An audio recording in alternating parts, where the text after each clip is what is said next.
Well, welcome to Draft Professor, everybody. My name is Jim, and we have our 32 team mock draft ready. So we start the podcast about 5 minutes before the draft begins. I can see a few people. I believe roll coverage is Nick, right? So Nick is drafting for the Panthers, if memory serves me correctly. So we're giving all the podcasters a chance to get here. Anthony, it's good to see you. How are you? I am good, sir. How are you? I am very excited for this last minute, but always a good time when I get to be a part of these epic mock drafts that we do. So this is going to be Cool, good. cool.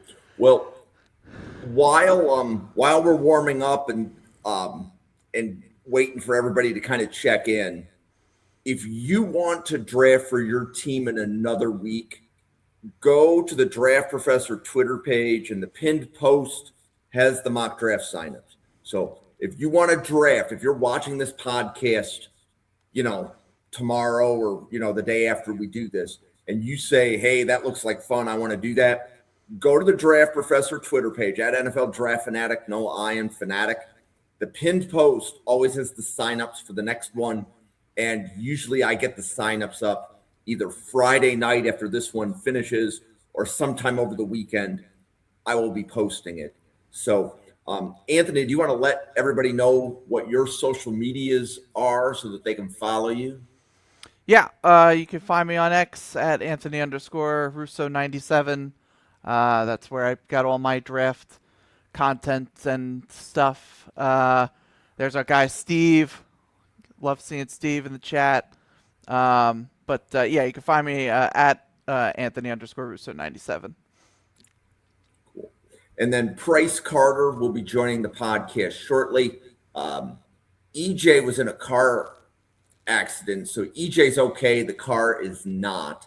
But Anthony coming like your timing literally like from the time EJ messaged me to the time that you said you could do the podcast, that may have not even been 5 minutes. So Yeah. I mean, I'm always anytime I'm awake, I'm on standby for Draft Professor podcasts. So it worked out that if EJ was ever going to get in a car accident, which we obviously never want, but for me being able to do it, it worked out. so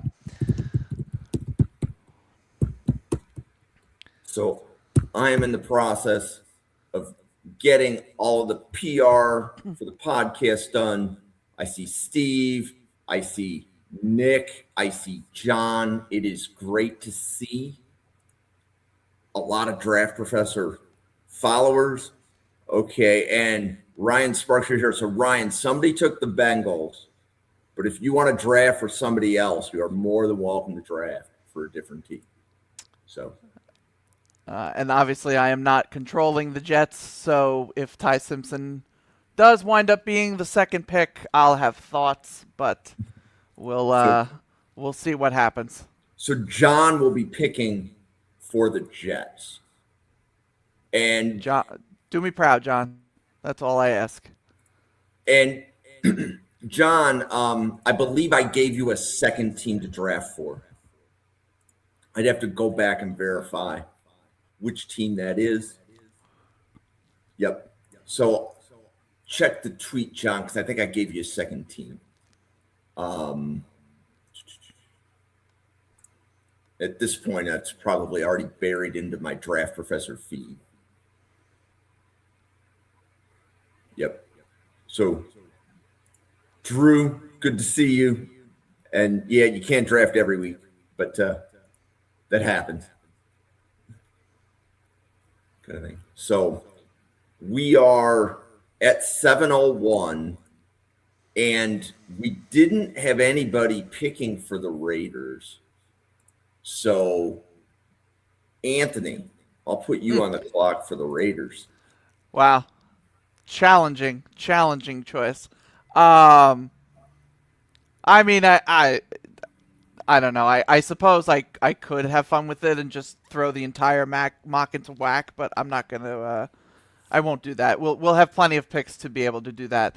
So I'll do the easy chalk pick, and we'll take Fernando Mendoza with the Raiders, which kind of feels like a foregone conclusion, barring something crazy happening in the next couple months. But I think it's the sometimes the easy pick is the right pick. So Okay. So this generally goes best, everybody, if when you're on the clock, you message the pick in. Don't wait for the podcaster to tell you that you're on the clock. I always like to say the less talking I do during these, the better. I have to filibuster here with Anthony for a little bit while Price gets things squared away, because I know Price has a couple of little ones at home. So probably taking care of that. But the Jets and John are on the clock. yeah, and I mean, again, I'm not in no way am I going to try to influence John's pick. But I would just say that for the Jets, I think edge rusher is a top option, and so picking Arvel Reese certainly makes sense. I just prefer Ruben Bain, so it also makes sense that he goes 3 here to Arizona. But I think Reese and Bain are both top 5 caliber players. I give the slight edge to Bain. I just think his tape is more consistently strong compared to Reese. I mean, we saw what he did in the playoff. Just the violence and the power and also the bend that he gets at 270 pounds is just absurd to me. So I mean, I think Ruben Bain, even with short arms, is a top 3 pick. Arvel Reese, definitely more of a projection kind of edge. We've seen flashes of him having excellent reps this season, but he's definitely been playing in that hybrid edge linebacker role. So it will be more of a, you're kind of hoping that he can take that sort of Micah Parsons-esque kind of path to being a elite edge rusher in the NFL. But there's really no reason I could see that he wouldn't be able to. It's just a matter of coaching and again, equipping him with those pass rush tools that he's going to need at the next level. Then we got Cardinal Tate at 4 to the Titans. Another completely sensible pick. It's abundantly obvious that Cam Ward needs help around him, needs more reliable weapons to throw it to. We still don't know. We'll see who winds up being the Titans' offensive coordinator. But that doesn't change the fact that Carnell Tate can come in and be a wide receiver 1 for the Titans. Can become a reliable weapon for Cam Ward. And you're hoping by hiring Robert Saleh that he can elevate the defense and make them, at least competent enough to where Cam Ward will be able to put points on the board and win games for them. So Carnell Tate makes all the sense in the world. And then Sonny Styles at 5. I'm a big fan of Sonny Styles. I think he's a hell of a player. He has emerged. I think he's the better. If you compare him and Reese, I think he's the better, just pure linebacker prospect. He obviously does different things compared to Arvel Reese, but for the Giants, I maybe would have looked also at wide receiver, or potentially even like corner, or Caleb Downs is still on the board. But in terms of just talent, Sonny Styles is a great player. Bryce, it's good to see you. How are you? I'm doing all right. Thanks for being patient with me, fellas. Right now with the weather and everything, I feel like it was tight to make it home in time to hop on. No, all good, because I know you're a little bit further west than me, so this is early for you, Price. So yeah, it's all good. It's all good. Good to see you, fellas. Looks like we got some interesting picks up here on the board already. Yeah. So Price, and if the Chiefs are taken by Adderall Ascension, Price, do you want to take the Browns here? Yeah, sure, of course. So you can see the first 5 picks are Mendoza, Reese, Spain, Tate, Styles with the Browns on the clock. The floor is yours. Yeah, I think right here you just got to go with the highest floor prospect at a big position of need. I mean, they just got to start stacking good players. And for me, that's Francis Mauigoa, a 5-star recruit, 20 years old. He might be a tackle, he might be a guard, but guess what? He's a damn good football player. He has still a ton of ceiling left as a player, a lot of growth and development. We've seen him perform at the highest level against top end competition. I think that makes all the sense in the world. You give him a chance to start at tackle, and if he doesn't work, kick him inside. They've got a need everywhere, so start him at right tackle. But like I said, 20 years old, former 5-star, top 6 recruit in the nation, IMG Academy, all the things, right? That's the type of guy that you want to take there, and seems like a team captain type of guy. So absolutely the pick there. Well, and we have great dialogue here.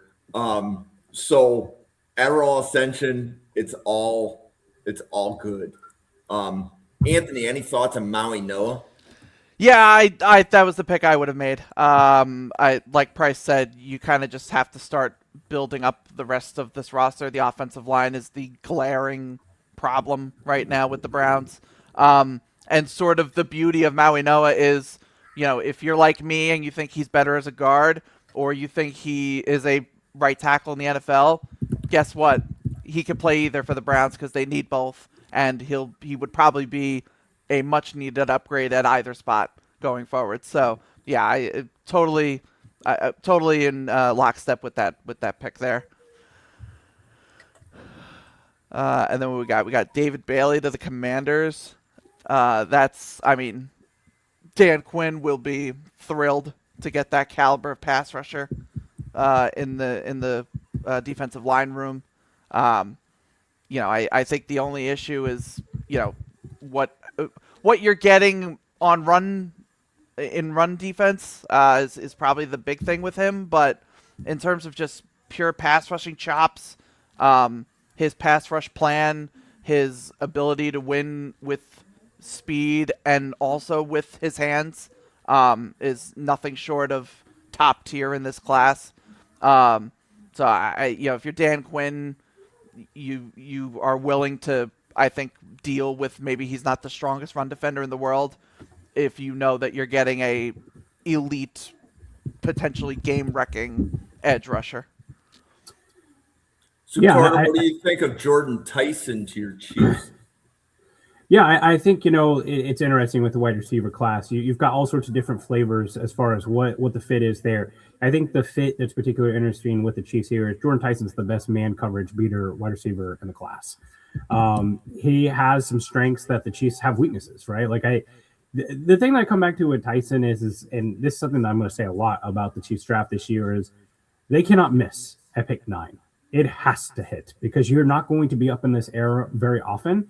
So Tyson, for me, the risk is obviously just the injuries. And then the thing I come back to with him is, what is his dominant trait? What is the thing that he can come back to time and time again and say, this is wide receiver 1 material?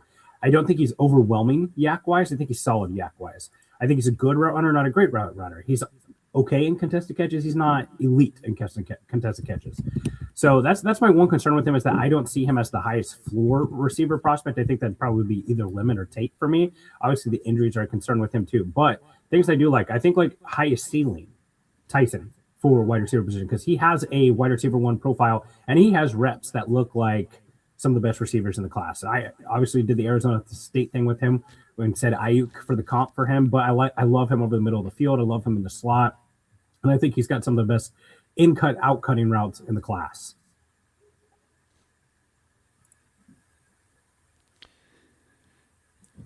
Yeah, and I think too, I would just add with Tyson, the Chiefs, I feel like I see Jeremiah Love is a very popular pick with the Chiefs, and yep, it's Kenyon Sadiq is a popular pick with the Chiefs. I would say Jordan Tyson is the best player of the 3 names I just said. And yeah, being able to add another dimension to the passing game that I don't really think they have at this point. And whether or not Travis Kelce comes back or not, they just need more easy access options for Patrick Mahomes. Yeah, and at this point, there's nothing about Rashid Rice, the player, on or off the field that says that you have to like lock him up long term. He's in the last Yep. year of his deal. Xavier Worthy still hasn't grown. They have absolutely no clue what Jalen Royals is right now.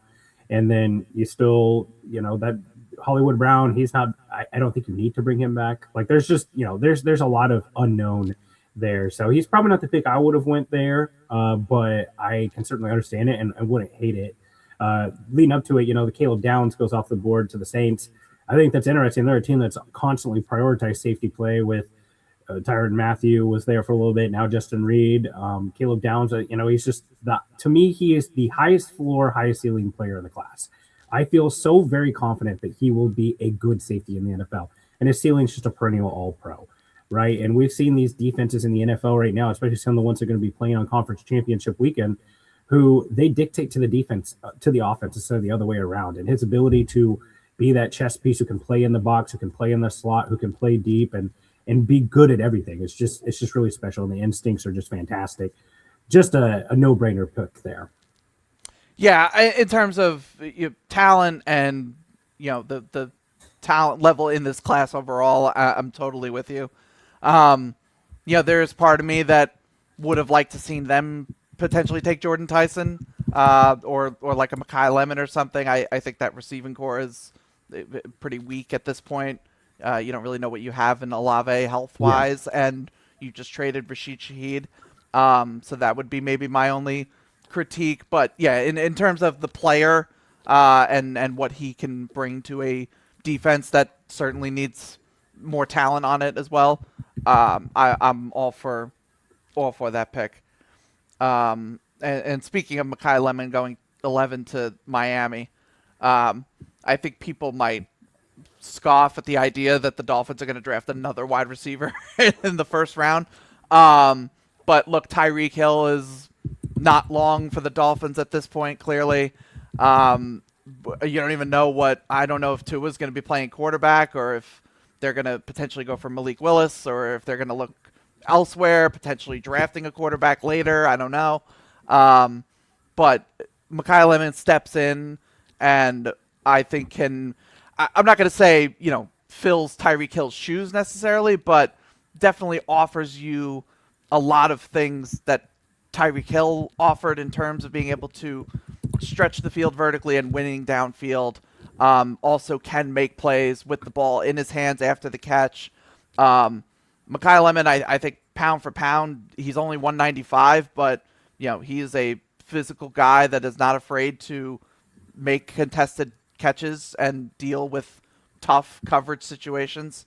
So we're obviously going to see a different Dolphins offense than we have in years past, but I like the Waddle Lemon pairing for whoever winds up being quarterback is solid. Waddle takes over the Tyreek role, and obviously it's going to be a very different offense anyway. Still a Shanahan variant there, probably with the Packers' influence now in Miami, but it makes a lot of sense. We look at the Cowboys are taking Jermod McCoy. It makes a lot of sense, right? Team need-wise. They're one of my favorite teams to pick for Sonny Styles if he's still on the board. Well, look, McCoy, the number one question is going to be, like, what does he look like? I am a little surprised that he's not participating in the Senior Bowl or the Shrine Bowl.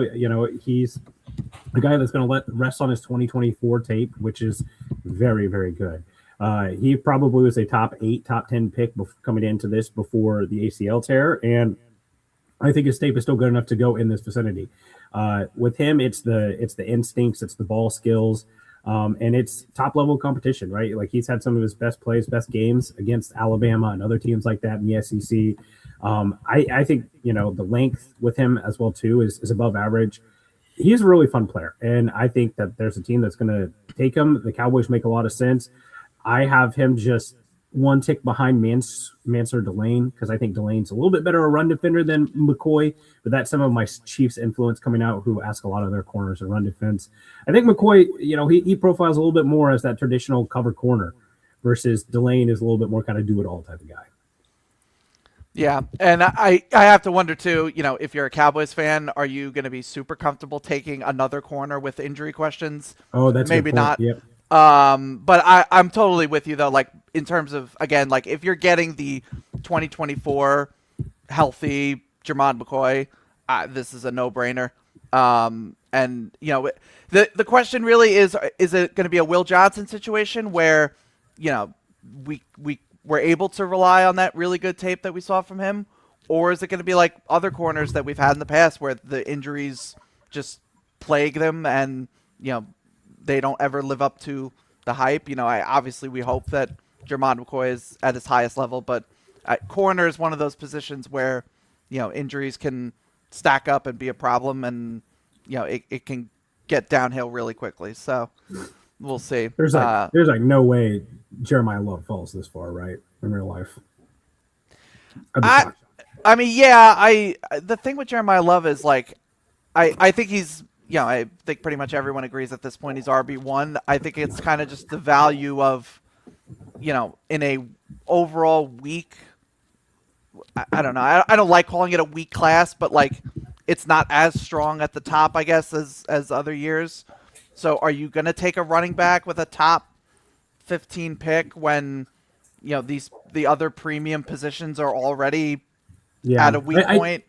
I do think that this will be a first round, particularly that we will see teams start just like following their boards more, which is what we usually see a little bit more on day 2 and day 3. There's always those guys like, how is this guy still available? Well, teams are starting to follow the board, and that's just because I agree with you. I have no problem saying it. There's this thing in the draft community where it's like a dirty secret if we say this isn't a good class, because it's like self-deprecating on the stuff we love. But I don't think it's a great class. I just don't. Like your top 2, most people's consensus, like top 5 players contain a safety and a running back, and a linebacker who is a project. So. Yeah. You guys talk about Peter Woods to the Bengals. Apparently, we missed that pick. Yeah. I mean, I think that's another just like no-brainer. Makes all the sense in the world. Peter Woods had an interesting year. He certainly, I don't think, was as productive as we would have thought he would be coming into the year and over the summer. But I also don't think, I think there were bigger issues at Clemson than what Peter Woods was bringing to the table. But look, hell of an athlete.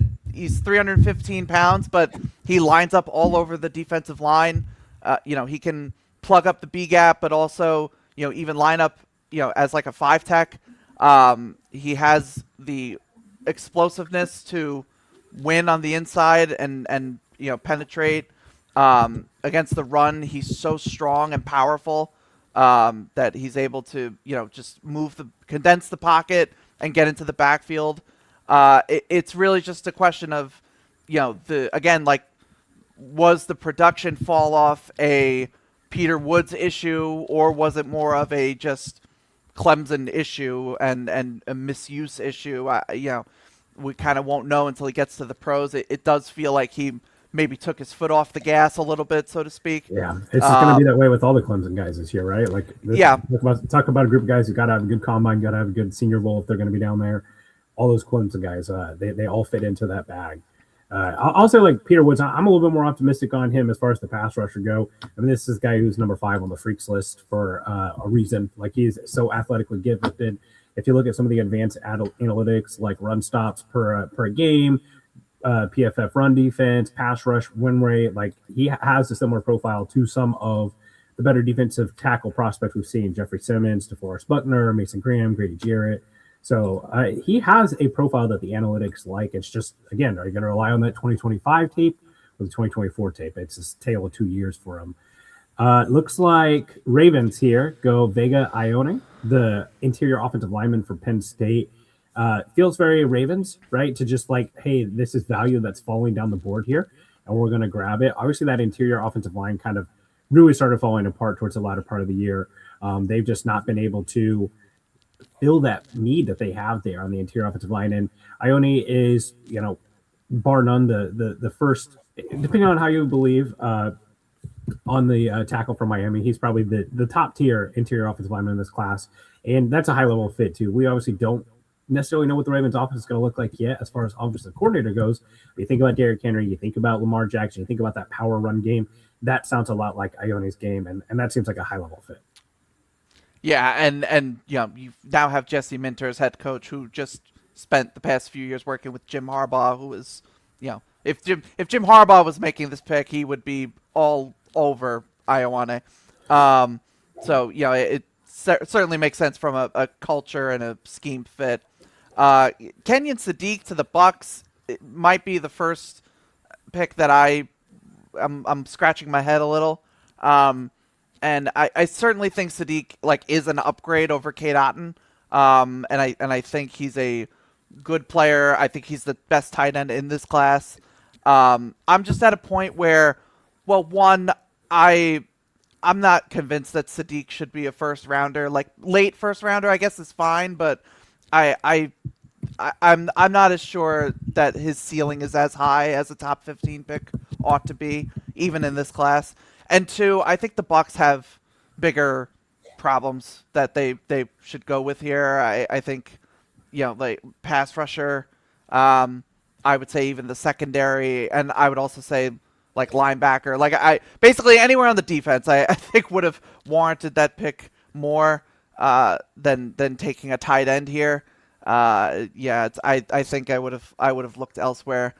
And I'll just say quickly on Ty Simpson to the Jets. I just don't think 16 is.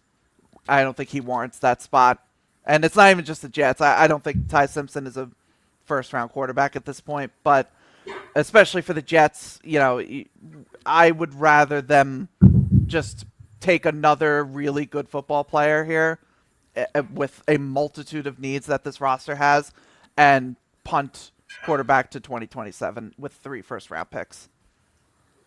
Yeah, I Simpson, I was a little bit higher on at the first part of the year. I thought he was balling out the first part of the year. The ability to access the middle of the field is something that you don't see a ton for a college quarterback, particularly in the SEC. And I thought he did a pretty good job at doing that and was particularly mobile. He's obviously pretty dinged up. I guess he can't even throw right now. That's why he's not going to be at the Senior Bowl. So there's obviously quite a few injuries that held him back. So I guess you're just kind of hoping and praying that that's what was holding him back at the latter part of the year. But yeah, I got to agree with you on the Jets. I mean, I get taking another swing, and can listen to a team like the Jets just got to keep taking them until they get them. But I don't know, man. I might wait until round 2 and see if you can take if Trinidad Chambliss comes in this draft or something like that. Take a different dice roll and keep parlaying that into the next year. Looks like the Lions are taking TJ Parker, the edge rusher from Clemson. Copy and paste the discussion about Clemson defenders, right, and how that went last year. TJ Parker, but you cannot ignore 11 and a half sacks the year prior, right? And this is another guy, freaky athletic profile, big, heavy-handed edge defender that can kick inside, has that versatility up and down the defensive line, and is going to be a plus run defender. This year, PU. I mean, PU. The tape stinks. I was sitting there just waiting to be moved, and I kept checking. I was like, am I is this the right number? Is this TJ Parker, this guy I'm watching right here? Because this is not a guy who I would have seen in top 10s of mock drafts before. But the Lions have an obvious need at pass rush. They've been trying to figure out the other guy next to Aiden Hutchinson forever and ever. So yeah, they take a swing there. I personally would have went with the guy who went next right after him, and Keldrick Folk. Simply put, I just think Folk has the higher ceiling. I know that a lot of people are down on him because of the production profile, but there's a guy who's built like Myles Garrett, top 10 in the freaks list, hyper athletic, still 20 years old. And I think he's just really starting to learn how to rush the passer. And I just think his ceiling is a little bit higher, but I think that's an interesting conversation. That would be one of those we look back on, Folk or Parker, which one ends up having the better career. I lean Folk just because of the upside is a little bit higher, but I can also understand Parker. There's a lot of overlap between their skill sets too. Yeah, I think Falk is, a lot of people are going to make the Mike Hill-Williams comparison, and I think that's sort of the branch of edge rusher that you're looking at, somebody who needs to develop just more in terms of just pure pass rush, but already can set a strong edge, has the size and the length that you want in an edge rusher. So there's certainly a high ceiling with Falk. He just kind of has to reach it.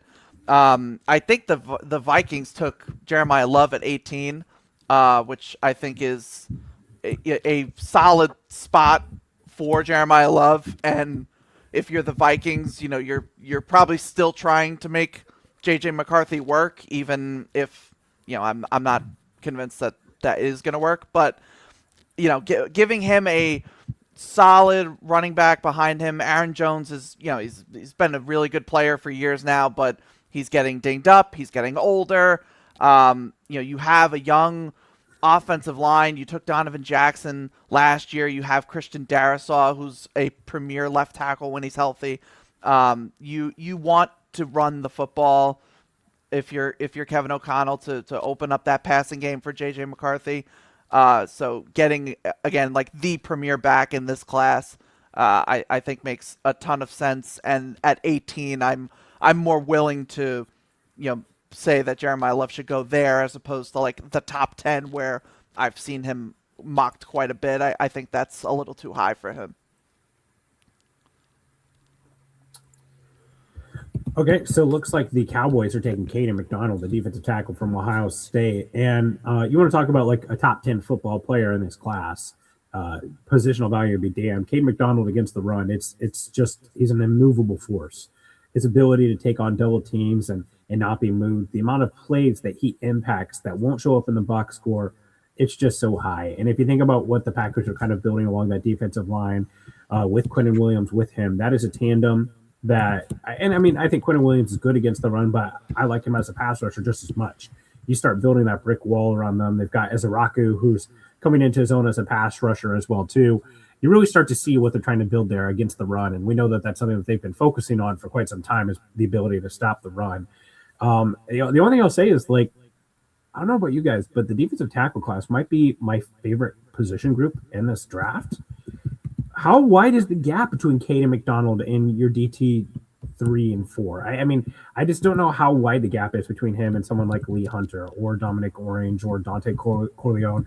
Like, how I don't know. I really like McDonald, but I constantly find myself like, well, I don't think that he's that much higher up for me than I would say Lee Hunter or some of the other guys with their skill set. Yeah, I agree with you. I think D tackle is pretty loaded in this class relative to everything else. If it's not the best position group, it's at least top 3. I don't really know why the Cowboys would take a D tackle. They've got Quinnen they just traded for, and they've got Odigizua. So like I think I would have maybe gone elsewhere. I mean, I know they already took McCoy for corner, but I think there were other positions that they could have taken. I made a joke a few days ago. Which is going to see more picks in the first round, Ohio State or the entire SEC? And it was kind of meant as tongue in cheek, but like we've already had, I think, 4 Buckeyes off the board in the top 20, and I would wager that the SEC is pretty close to that at this point. It is just wild how loaded that Ohio State roster was this past season. We've got 21 was Colton Hood, I believe, to the Steelers. Solid pick there. I think corner is probably the right position at the very least for the Steelers, especially with Ty Simpson off the board. I don't think quarterback is a move here. I guess maybe Trinidad Chambliss, but it's tough to know too. Like we don't even know who their coaching staff is going to be. But Colton Hood, I think, steps in right away, and you put him opposite Joey Porter Jr. I think that's a solid 1-2 combo. Colton Hood, arguably one of the best man cover corners, if not the best man cover corner in this class. He stepped in, we talked about Jermod McCoy missing the season. Colton Hood stepped in and really filled that CB1 role for Tennessee very well. His ability to track the ball in the air and then to make plays on the ball. He's got the size that you want for a starting outside corner. I think he's a good player, and he'll fit with the Steelers very well. And we're getting some offensive linemen here, which is always exciting to me. I love seeing the offensive linemen go off the board. So, Price, did you have the Browns? Oh yeah, we got another pick here, don't we? Yeah, I forget that. I think who'd we take on their first round pick? Oh, we took Maui Noah. Yeah. So for here, I think that let's see here. So we got Boston. Let's scroll down just a little bit here. Proctor.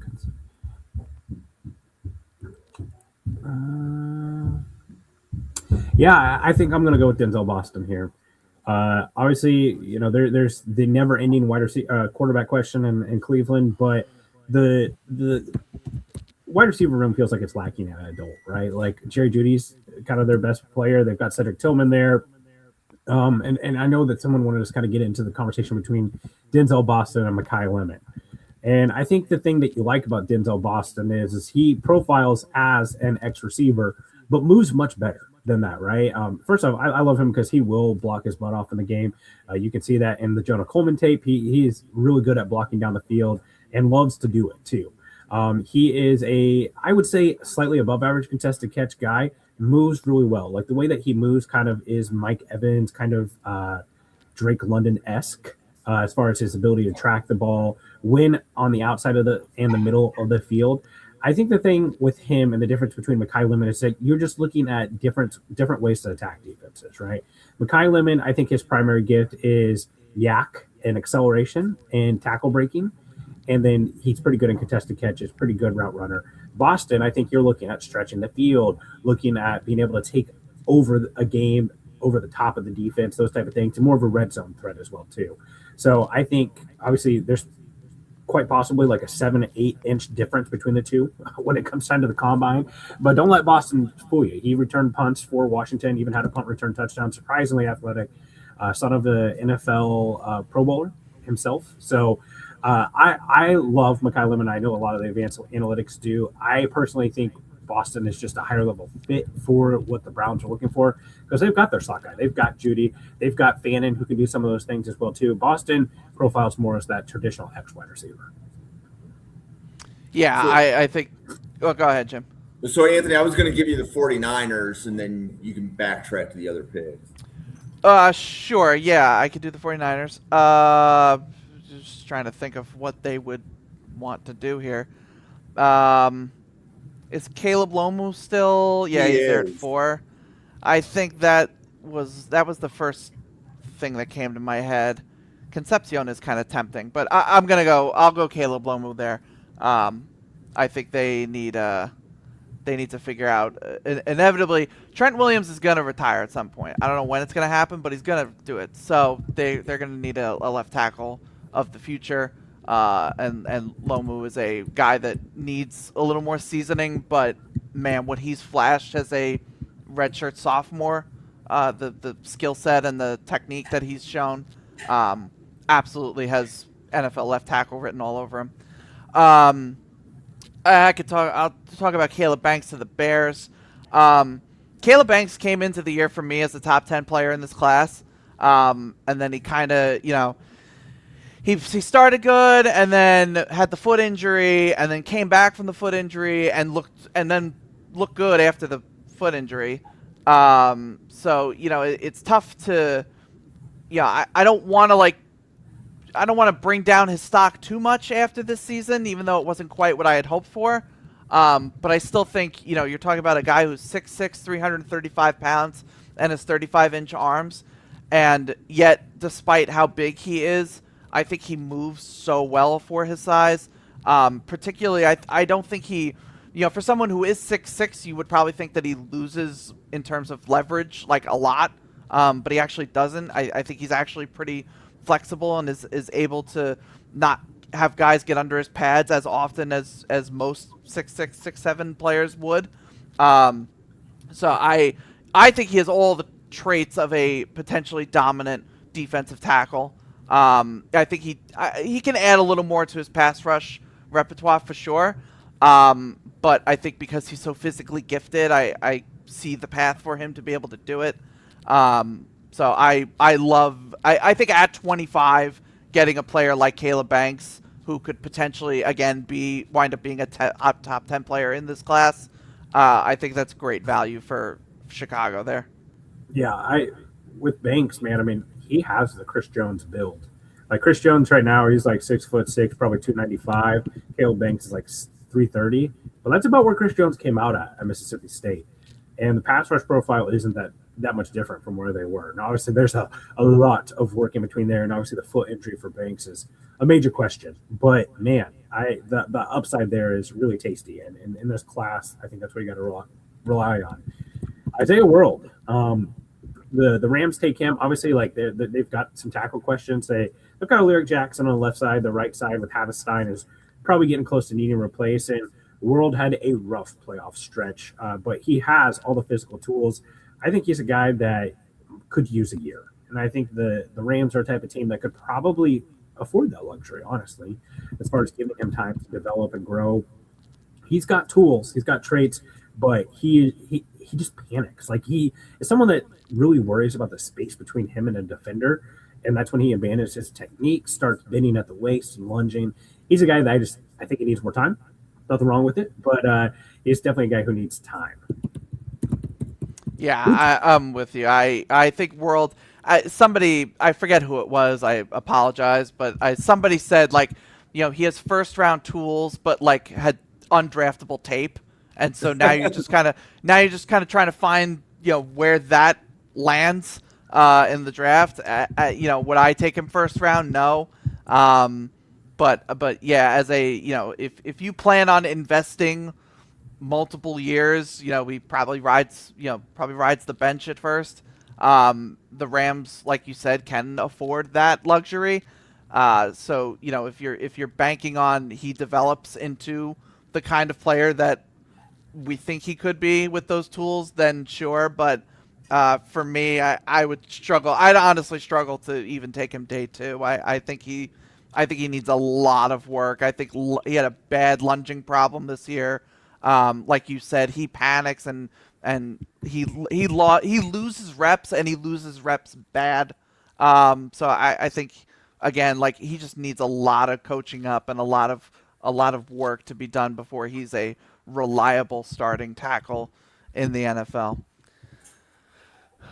All right. Well, since is round one over, so if we want to just we can run through whatever picks we haven't talked about yet. I think from Denzel Boston on down, I will make the comment that when I put Lemon to the Dolphins, I thought that somebody in the chat was putting in the Dolphins pick, but they were just saying that they liked Mekhi Lemon. So that was an admin mistake.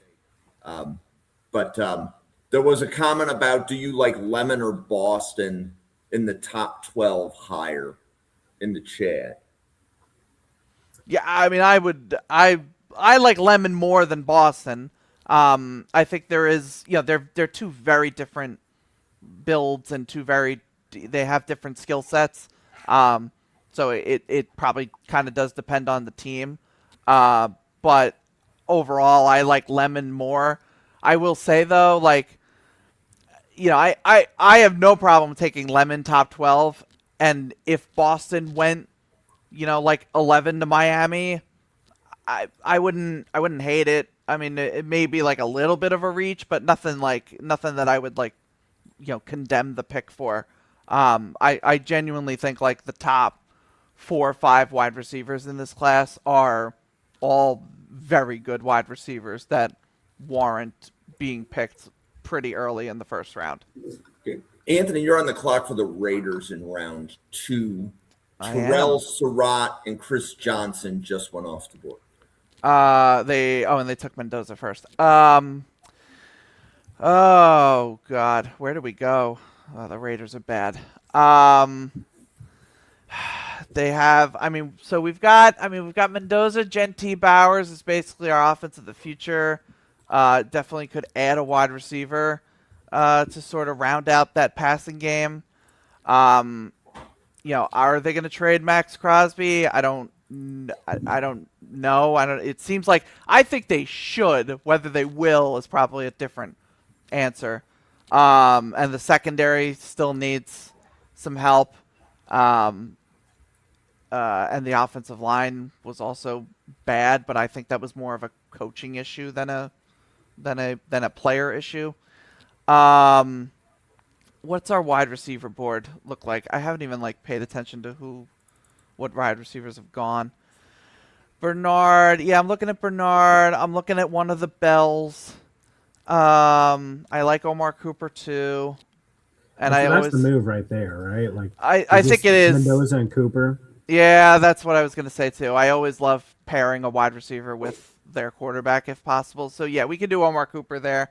And I can talk about him quick. Him and Surratt basically were the 1-2 tandem for Mendoza this year. Cooper's definitely more of that sort of athletic. He can make catches at all different parts of the field, and then has the speed and running ability after the catch to make a lot of guys miss. I believe he is like first or second for wide receivers of missed tackles forced this year. So he is just as dynamic after the catch as he is actually making the catch. He made that unbelievable back of the end zone grab against Penn State. So I think he's got a pretty solid skill set to at least be a contributor. If Brock Bowers is the top pass catcher for the Raiders, Cooper easily can be the number 2 there, and I think really can open up the passing attack for Mendoza and whoever winds up being their head coach and or play caller. Do we have knowledge that Omar Cooper has declared for the draft yet? I don't know if I don't think he's officially one way or the other. I think we're waiting on. Well, it's when today, the deadline for that? Yeah, it is today, but I don't think we've gotten official word one way or the other. I have no way well, of. He's on Indiana, so he's got to be like a 4th or 5th year senior, anyways, right? That's how that works. Everybody on that team is like 25. But I don't know if we have an official word yet, but I haven't heard anything that he wouldn't declare. But you never know. So he's a senior. He's a senior. Okay, yeah. So he'll be in the draft then. I have not gotten to the tackle from Ohio State here, or Arizona State, excuse me. Ihenacore, as I've learned how to say. I am a huge Ihenacore guy. He's a 6'6", 330-pound tackle. He's right tackle for Arizona State. He grew up in Nigeria. Started playing football. Literally like 5 years ago. When he was in high school. He is very new to the game, and you can see that, when you watch him. He definitely lacks refinement and polish, but the raw athletic traits that he has for a 330-pounder, I think are really solid. He's got good foot speed. He of all the guys that dealt with the Bailey Romello Height tandem at Texas Tech this year, he actually relatively held up about as well as anyone did, and that includes the Utah, the Lomu and Fano duo. I think because again he has those natural athletic traits that even with the struggles he has in terms of technique, he can find a way to make up for it. And he's got long arms too. I think he's 34 inches or at least like 33 and change. So he's got the arm length you want. I think he's a guy where like you give him a year with a good offensive line coaching staff, and I think he's a Pro Bowl right tackle potentially in the NFL. I think he just needs that, he needs that seasoning, but I think all the traits are there to be a really good player. So, Price, you are on the clock for the Browns again. Okay. Boy, So we took Boston and we took Maui Noah. Defense is still in pretty good shape. The linebacker. Do I just stack damn good offensive lineman and get Jennings Dunker? I mean, Jennings, he's probably like a top tier interior prospect in this class. I kind of like that. I'm just gonna put Jennings Dunker on there, and like we're trying to get this team ready for a quarterback, right? We're trying to get this team ready for Arch Manning or Dante Moore or pick your guy. We're gonna take Jennings Dunker. We're rebuilding this offensive line back to what it used to be. And whenever Condoleezza Rice comes and coaches this team, we're going to be ready to go. Okay, so that's what we're doing.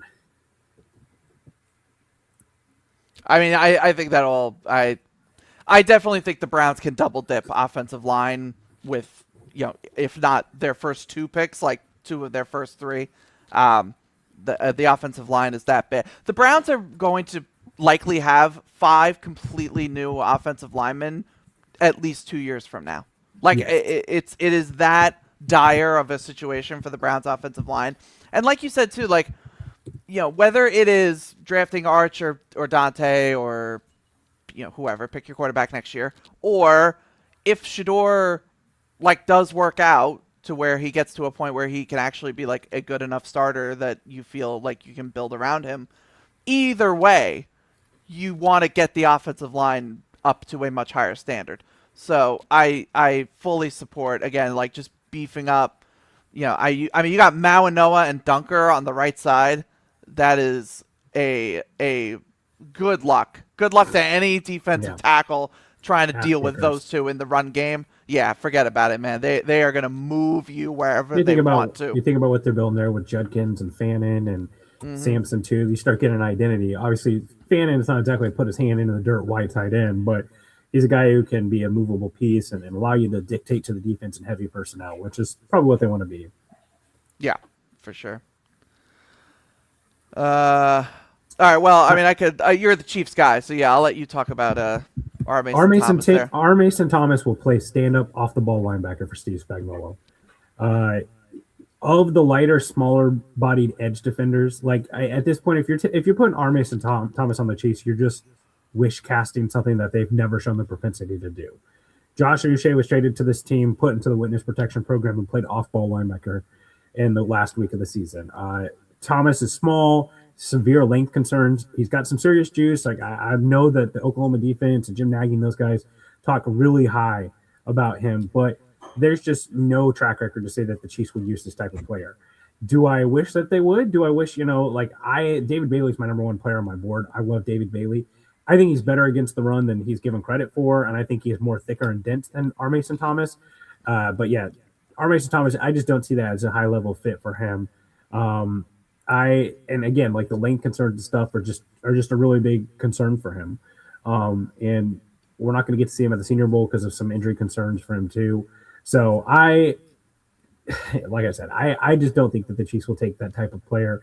Doesn't mean that he's a bad player. It's just the fit is just something that's really not something they've shown the propensity to do. We got Emmanuel McNeil Warren to the Bengals. Low moving costs. You always love to see that. No, look, Bengals took Peter Woods last round. So yeah, I think EMW here makes a ton of sense. The obvious. I don't need to explain how bad the Bengals defense was this past year. And honestly, I think they need help on the back end more than they needed help on the defensive line. I think the defensive line actually started to show a little bit of promise toward the end of the year. But yeah, not that I'm knocking the Peter Woods pick, but I think Emmanuel McNeil Warren comes in and really beefs up that run support that you're getting, at the second level. He is, I think he's 6'3" and like 209 or something like that. He might even be bigger. And he is a true in the box safety downhill. He is not afraid of contact, not afraid to lay out some hits. He'll force fumbles. Another one of these just Toledo players that, for a MAC school, they're able to just turn out these top 50, top 75 caliber players that are meant to play in the NFL. So I like the Bengals, what they're doing here. You get Woods, you get Warren, 2 immediate impact players on the defense at 2 different levels of the defense that really can again just beef up that run defense and make you a overall more physical football team. Who did we have? Who went before Ramsey? Oh, Zion Young. So Zion Young out of Missouri, big edge rusher. Really, I think he fits like the Saints archetype for defensive end. 6'5", 260. The dude is a competitor. If you watched him in I think it was their bowl game, and I don't remember who they played, but their bowl game where they go to overtime and he's at the coin toss and he is just jawing at the other team, basically saying like, we're about to kick your ass, and then he did. I think he had like a sack and a pressure like on that drive. So the dude is a competitor and he backs it up. He's not the most. He needs to kind of round out his ability. He's definitely more traits than consistency right now. But he looks the part of a defensive end. He's got the size again that like the Saints would want in a defensive end. I think he just kind of needs to, improve his pass rush plan. I think he needs to kind of get more consistency as an edge rusher. He doesn't really have he's not the bendiest guy. He's not the best athlete on the edge. So he really needs to be able to win with his hands consistently. But he's got the power profile I think that you want. And again, dude is a baller through and through. So I like him at this this range, like this mid-second round. Is a good spot I think for Zion Young. Love the Lee Hunter pick. Again, I was kind of talking about him a little bit. I'm not sure how wide the gap is between him and Caden McDonald. I think it might be a little bit bigger or a little bit closer than it might be given credit for. And I think Hunter's flashed a little bit more as a pass rusher than McDonald has too. I think McDonald's got the overall frame. It's got a little bit more upside, but Hunter's so squatty. He's also like one of those guys that you just love to root for. A really cool video that the Senior Bowl put out of him accepting his invite. He's a dad. I mean, I just love to bet on these type of guys. And he seems like a really high character, high quality player, and he's part of the infrastructure that allowed David Bailey to be the type of player that he was, for Romello Height to be the type of player he is. Because when you can play 4 in the box and defend the run like he can, that just changes a lot of stuff, So his ability to be squatty and win with leverage and power, a great anchor on him. He's a guy who can allow you to play light and still defend the run. Yeah, I think he is again, I don't want to say he's going to fill the Quinnen Williams role, all the way. Quinnen Williams is a top 5 defensive tackle in the NFL. But in terms of his skill set and the build, I very Quinnen-esque. So he certainly can step in and be that, just that one tech, just a gap eating big man that can stuff the run. But I think has a quick enough first step that he's able to, cover ground. And as a pass rusher, I think can, beat guys off the line of scrimmage. Again, primarily run defense is going to be his thing, but that's kind of what the Jets need in the middle. With Quinnen gone. So I'm a big Lee Hunter fan, and I'm all for that pick there. Here's a good stretch of picks here. Yeah. Jeremy Bernard, I describe him as an adult wide receiver, like a guy who just does the little things well. He's the type of guy that can run a dig route over the middle. I love his pedigree too, coming from Washington, following DeBoer over to Alabama. Washington's just churned out good wide receiver prospects in the NFL. Very low drop rate, just all the things you want to see. He was one of Alabama's better blocking wide receivers this year. Limited yak, right? They do use him in that way. Not a field stretcher, but can just do a lot of things well. I do a bunch of our Chiefs draft coverage, and I just kind of see Demarcus Robinson, right? Who's a guy who's you're just oh, he's been playing in the NFL for 10 years. How'd that happen? Another interesting pick here in Anthony Hill Jr. Again, going with my Chiefs stuff, I think Nick Bolton and then Messidor. Messidor at 46 is great value. I know that there's age concerns. I know that there's health concerns for him, but he's a guy who's starting to get more and more first-round buzz. And if you take away the age and you take away the health concerns with him, and you just watch the tape from this year, obviously playing next to Bain and some of the other good defensive line prospects helps there, but it's first-round tape. Yeah, I Messidor is a first-round player if he was 23 and didn't have a bad injury history for sure. honestly, I'd probably even argue he was like a top 20 player potentially. Um, but I do think just because of those negatives, he's gonna slide. And honestly, this is probably about where I would take him and feel good about it. And if you're the Bucks, like he is a pass rusher that you need desperately. When you're relying on Jason Pierre-Paul to come out of retirement and be your pass rusher, that's probably a sign that you need to address the position. So Mesidor is a solid choice there. Um, Two really good corners going off the board here. Keith Abney going to the Falcons out of Arizona State. Um, if you haven't heard by now, Keith Abney is an inline skating prodigy / champion. There's videos online of him just like being a unbelievable inline skater. So that's a cool thing. But I mention it too, not just because it's cool, but also like I think it shows in his understanding of footwork and his understanding of putting his feet in the right place and positioning his body in the right place in coverage. I think he does that very well. Another guy that has the size and the length that you want as a boundary corner. I think he can make plays. I think he's a better man cover corner than in zone. But a good player for the Falcons, and the Falcons are kind of building up this young defense. Abney is another nice piece. You could put him opposite AJ Terrell. So I like that. And then D'Angelo Pons, man, I normally hate small corners. I normally am the guy that says he's too small, he can't stick in the NFL. But this dude, man, if he was 5'11", 190, he's probably like an easy top 15 pick. Like he's that good. But because he's 5'9", 170 and has like 29-inch arms, he's not going to go first round. But man, unbelievable ability to mirror in coverage. He's so sticky. He understands how to play the ball well, and to be physical without being overly physical. He helps in run support. Again, he's 170 pounds, but he's not afraid to crash down on the line of scrimmage, get in the backfield, and make a play.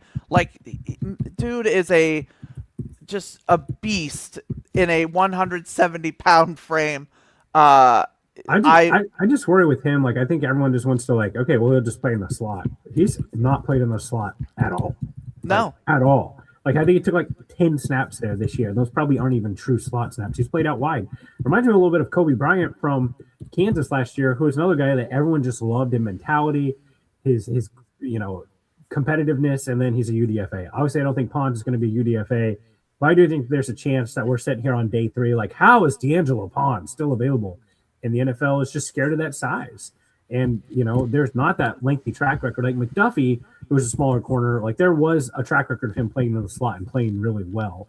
And I think wish casting that onto Pons is something that we haven't seen yet. Doesn't mean he can't do it, but not seeing it matters. Yeah, I'm with you. And I think, yeah, it's sort of a theme of this class. There's so many talented players that don't fit the size measurables that you want. The Bane has the arm length, Pons has the small frame. Guys like Romello Height are undersized. So it's a Cassius Howell, another like undersized pass rusher. So there's several guys where their tape is so good, but they would be like not just like undersized, like they are like outliers in terms of successful players at their positions. So it's a interesting sort of balancing act that I think we're going to see. I probably agree with snap judgments. Like I think round 2 is where I would take him and risk the issues with size, but like again, I just think the tape is just too good to let go any farther than that. I saw a thing too about defensive tackles. we were kind of talking about the class as a whole before. Um, I think there are really good defensive tackles that are going to go in round 1 and round 2, and then there is going to be a dramatic fall off.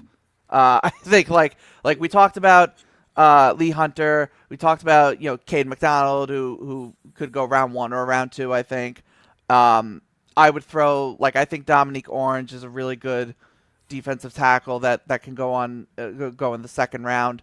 But once you get past those top guys, it gets pretty barren pretty quick. I mean I'll say right now, I have Peter Woods, Caleb Banks, Lee Hunter, Caden McDonald, Kristen Miller, and Dominique Orange as my first or second round defensive tackles. And then after that, it's literally like a cliff. Have you got to Corleone yet? I'm not the biggest Corleone guy. I have him as like a late day 2, early day 3 guy. I kind of just worry about what he's going to give you as a pass rusher, and also I don't know, the health stuff is weird. He's a guy that I've been for the Chiefs just because they have dealt with a player with the exact same thing with Chris Jones, or not Chris Jones, excuse me, Trey Smith, who's had the blood clots in the lung. I wanted to get to this pick here. Chris Bell tore his ACL pretty late in the season, the wide receiver from Louisville, but looks and plays like a Steelers wide receiver, right? You see some of the things that they've had in players like George Pickens, right? Where you can kind of see that big yak ability type of player. That's a nice buy low for the Steelers. And obviously there's a huge need there. They're just going to build the twin towers of wide receivers with him and DK over there. A new look offense there, and they've really struggled to find another answer outside of him. I like Gabe Yakus here to the Bears. He is a guy that I think will be a riser in this class. Just a dog, right? Like, he is so dense. He's kind of got a sawed-off frame, really powerful. Can set a run, an edge fit for you, but is still a pretty high motor pass rusher as well too. I think he probably can grow a little bit more as developing a second or third move as a pass rusher, but I think the floor is pretty high for him. Kind of reminds me of Ashton Gelati from last year as far as what they do well, as far as his size and his frame goes. Yeah, looking now, a couple of other picks here. So Darrell Jackson Jr., we're kind of just talking about defensive tackles. This is another one I wouldn't take at this. I think this is early for him. You love the build. He's got the 35-inch arms. He's over 330 pounds. He is a large man. And for those, if you were looking at Shrine Bowl clips today, there's one rep, and I forget who he was against, but he basically just manhandles the offensive lineman that he's going up against. Just sticks his arm out, grabs the offensive lineman, and just shoves him backwards in a very violent way. So there's flashes with Darrell Jackson Jr. I just don't think they are nearly consistent enough to be a top 55. I have him as like an early day 3 kind of guy, just because I don't think he offers nearly enough as a pass rusher, and again I just think the consistency isn't there for him at this point. I also don't think he's like the greatest athlete in the world, so I think 55 is a little early for Darrell Jackson Jr. So, Anthony, let me pause you there. The people who are listening to the podcast, so first of all, thank you very much. But I've seen varying grades on Darrell Jackson Jr. Like, a lot of people are day 3, but there's a few people that are top 50. So feel free to drop into the chat where you have Darrell Jackson Jr. graded. I know that we got a lot of really good draft people in the chat. Steve's there, Dom's there. Dom, I think, was the one that made that pick. So Dom clearly has Jackson that high, but not everybody does. So I'm curious where this podcast, everybody participating, has Jackson. But carry on, Anthony. Thank you for letting me know. No, yeah, no, you're good. Darryl Jackson Jr. definitely does have some love. And honestly, I think I loved him more, over the summer. I think I've kind of just, you know, he's lost a little luster for me.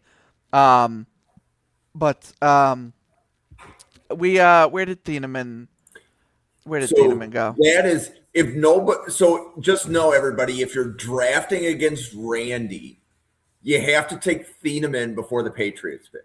He went 30. um, So Randy has podcasted with draft professors a few times.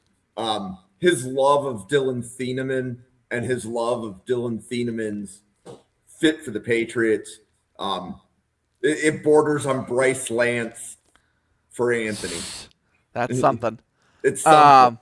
I do love Thieneman. I mean, I had Thieneman as a top. I think he was top 5 on my summer scouting board, and he's kind of, I've brought him a little bit down, but I love him at that spot to the Patriots. I think Thieneman is the best single high safety in this class. The range and the speed and the ball skills that he has out in coverage is I think top tier in this class. I have no problem with him going 30 to the Patriots there. It's a solid pick. So, Price, you are on the clock for the San Francisco 49ers at pick 58. Picking for the Niners now? Okay. Weren't you the one that was making those picks? I was picking for the Browns, but I can certainly. I thought you did Browns and 49ers because wasn't the Lomu pick to the 49ers your pick as well? No, I think it was mine. Oh, okay. There you go, Anthony. Sorry. Wrong podcaster. So, Anthony, you're on the clock for the 49ers here. I mean, if Price really wanted to make it, I wouldn't object. I mean, let's make it together. Sure, yeah.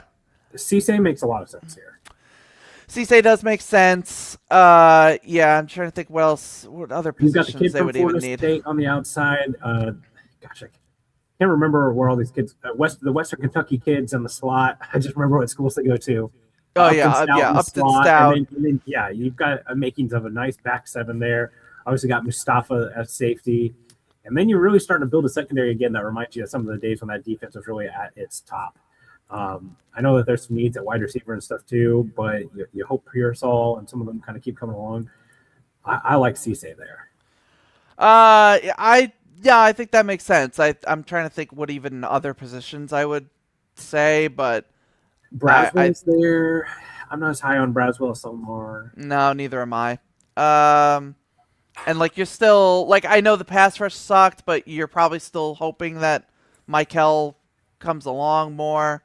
But I suppose you could go edge rusher if there was somebody we loved. Yeah, Romello High is kind of tasty there. Kind of gives them a different look than Michael Williams. You got Michael and Nick Bosa and Romello High. You start CJ West, start cooking with a stew there. I don't know. I still think Cisse is the best value there. I think Cisse makes sense. I'm good with that. Okay, what other picks? I love me some Brian Parker Jr., man. I think he's the number 1 center in this class, and I know Connor Lew declared, and people will probably say he's number 1 center even off the injury. But I'm a big Brian Parker fan. He's been playing right tackle at Duke. So he's making the transition to center, very much following the Graham Barton train to the NFL. I think Graham Barton was a better athlete than Parker is, but it's a very similar sort of skill set. I think Parker's ability as a run blocker to be able to get under guys' pads and win with leverage is really great. And he's not the biggest guy by any means, but still I think has enough power to be able to win in the run game. And I think if he just adds more muscle, he could be even more physically imposing in the run game. So that's kind of why too, I think center is the logical spot. You see issues with his anchor when he's playing tackle in pure pass pro at Duke. So if you put him at center, you mitigate that issue and you still get, again, that solid interior run blocker that he is. And I think he's a day one starting center in the NFL with a very, very likely chance that he has an 8 to 10 year career. Noah Heights and the Bills, pretty nice pick there. They continue to look for a better version of their pass rush, right? Now that they're kind of out of these Sean McDermott templates as their edge defenders, that's a different look. I think Phillip Rivers will really be able to coach him up. Really great look for him. You really like that Phillip Rivers coaching the Bills thing? Whatever, man. Whatever. I mean, I don't think whatever. Somehow they did the unthinkable and made coaching Josh Allen look unattractive the other day, getting up on the podium. So why not pile on with head coach Phillip Rivers? They made Woody Johnson seem decent. Like that was one of the worst press conferences I've seen in a while, in a long time. Like that was rough. But anyway, yeah, no, go get Phillip Rivers. That's fine. If this division, if the AFC East really becomes Aaron Glenn, Jeff Hafley, and Phillip Rivers, like just give the Patriots the next 10 years like they just had. Like, what are we doing here? I hate to pick a man when he's down, but, anytime you get a chance to get another 17 that piles up stats and never won a ring, I mean, you got to go do it, right? You might as well, right? Just like, I saw the clip from, do you guys see the tweet of not Gridiron Gang, what's the prison movie where they play football? I can't remember now. Longest Yard. Longest Yard, where the coach takes off. He's like, fine, I'll do it myself, and he puts on the helmet and goes and plays with Adam Sandler, Phillip Rivers. Whenever Josh Allen throws an interception, he just stops on the field, does it himself. Yeah, that's pretty great content.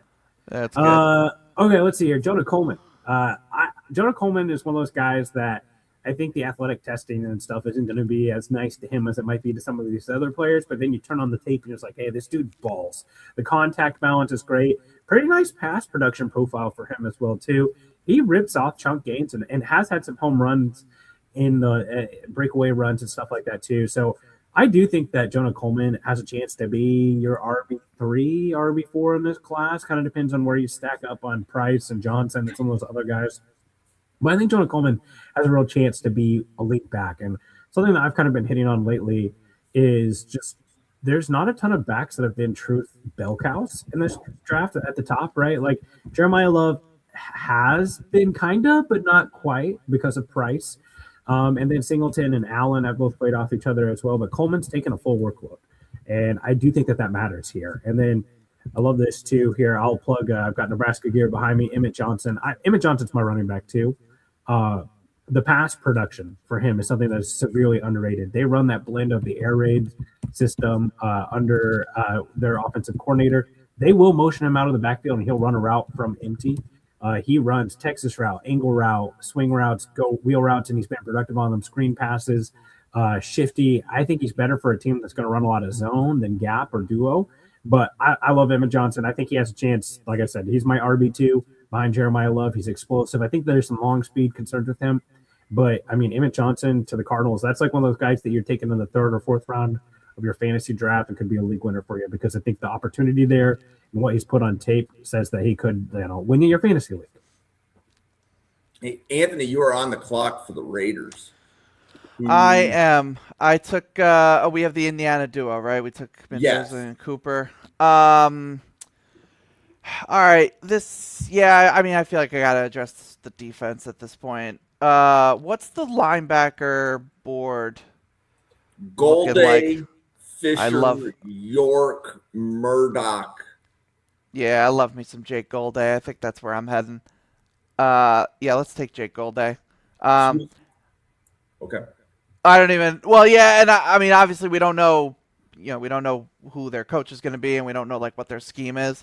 But Jake Golday he's big. He's 6'4", 237. I think he is. He probably is the traditional sort of Sam linebacker in the NFL, but I think he is deceptively athletic. For a guy who is, as big as he is, you will see him drop back into coverage and make plays in coverage, and also like he can like chase down running backs and be able to make plays in the open field. Like, he is not just this downhill, tackling machine. He is that, but he also, again, can operate, off his back foot and in the open field. I think Jake Golday is like one of the most underappreciated players in this class, and we sort of talked about it before. Like, linebacker is really good. There's a really good group of linebackers this year. Probably the best group of linebackers we've had in at least 3 or 4 years, probably even more than that. So Jay Golday kind of gets lost in the sauce, I think, but man, I think he's got like a true 3-down skill set and can do multiple different things for your defense, and dude is a football player through and through. So do you guys want to talk about Emmett Johnson round 3, Mikel Kamara round 3, Will Lee round 3? Yeah, I think Mika Kamara kind of profiles into that. Like, you think about what's going on there with Salah now. He's more of that stand-up edge rusher type of guy. Obviously, he had the big punt block in the national championship game. He's a guy that came over with him from James Madison. Where did he come? What is it? What school that significant from? James Madison. Yeah. James Madison. Okay, just want to make sure I got it right. Yep. He's a guy that I think he's a speed edge rusher. I don't think he's a speed demon like some of the guys that you have. I think he's a little bit denser, but I do think that he's a guy that has some upside for you. Getting him here in the 3rd round, I like that a lot. He's been highly productive over the last couple of years as a pass rusher. Been their best pass rusher, their go-to guy. A little bit on the older side, but it makes a ton of sense for them, especially when you think about what the Titans are trying to build there on defense. Okay, and then Price, you are on the clock for the Browns. So we've got the whole milk combo of Jennings Dunker and Maui Noah, right? And then we grabbed Denzel Boston here. So let's take a look at here. The board, we got Braswell. Let's take a look at safety here. I think this is a pretty good safety board for round 3. Yeah, I think I'm trying to think of what they got at defensive tackle. Oh, they just drafted the kid from Michigan. Real quick, let's look at corner. Yeah. Oof. Don't tempt me with the Keontae Scott now. Speaking to me. You have a top 50 grade on Scott, right, Price? Yes, an erotic grade on Keontae Scott. Although I will say, I was feeling really great about that real early in the Ohio State game, and then kind of got a little quieter as the rest of the playoffs went on. I think I'm going to put on A.J. Halsey here, the safety from LSU. I think that his length, his size, his ability to make plays on the ball is pretty special. He's a creator in that area. I think he's got a ton of upside left still. He's a great athlete. Really good with the ball in his hands, too, when he intercepts it. I think that he lacks a little bit of instincts in the run game. Like, I think that he's got to work on triggering and not missing tackles, right? Like, sometimes he goes for the hit stick when instead it needs to be more of that safe tackle, especially for a safety. But he's a guy that I think can be a real chess piece in the defense. Yeah, I genuinely think AJ Halsey is a player I would take in the 1st round. And we talked about safety is another position that is really strong this year. But I can talk to you for a second. But Halsey's so good. His ability to attack the middle of the field in coverage, and then just also be physical and hard hitting, and also make plays in coverage on the ball and create turnovers and pass breakups. Halsey is a really, really solid player. I'm a big fan of his, and getting him at this spot is a big time steal, reminiscent to Xavier Watts falling to 93 or whatever it was, like that level of steal in my opinion.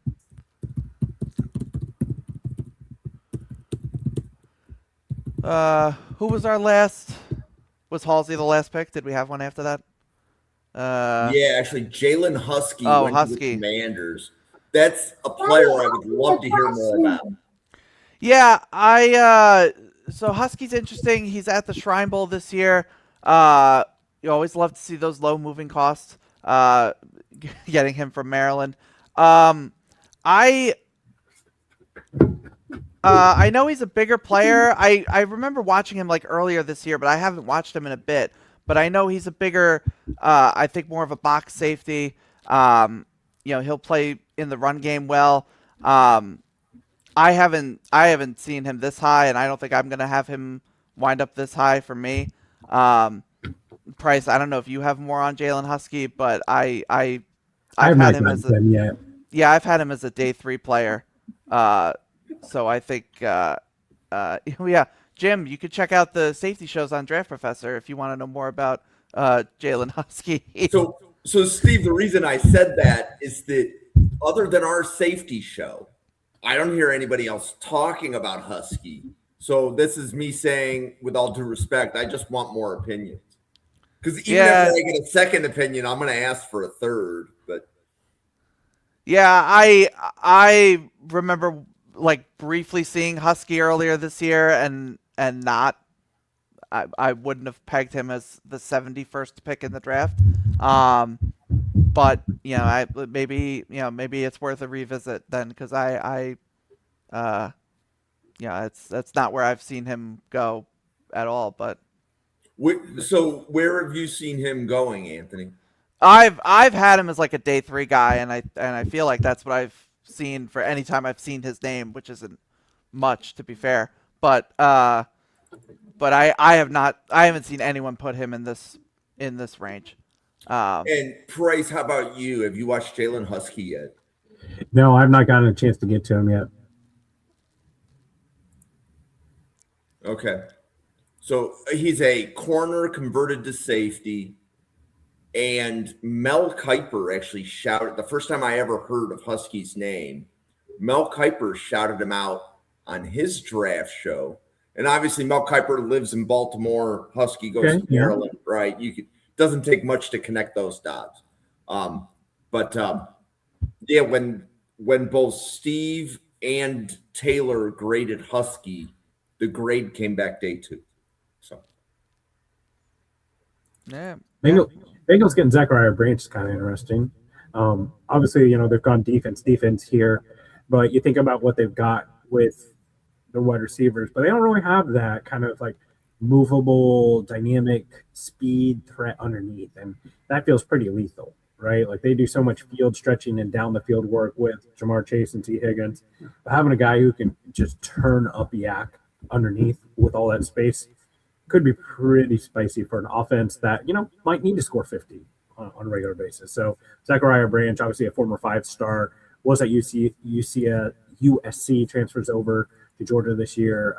Olympic sprinter speed, that sort of thing. So yeah, I think that just the big issue I have with Branch is like most of his catches and production start behind the line of scrimmage. I kind of wish he was just more of a natural, like, making plays down the field kind of receiver. That was where I thought, like Casey Concepcion, for example, was making those kinds of plays downfield, opening up the route tree more.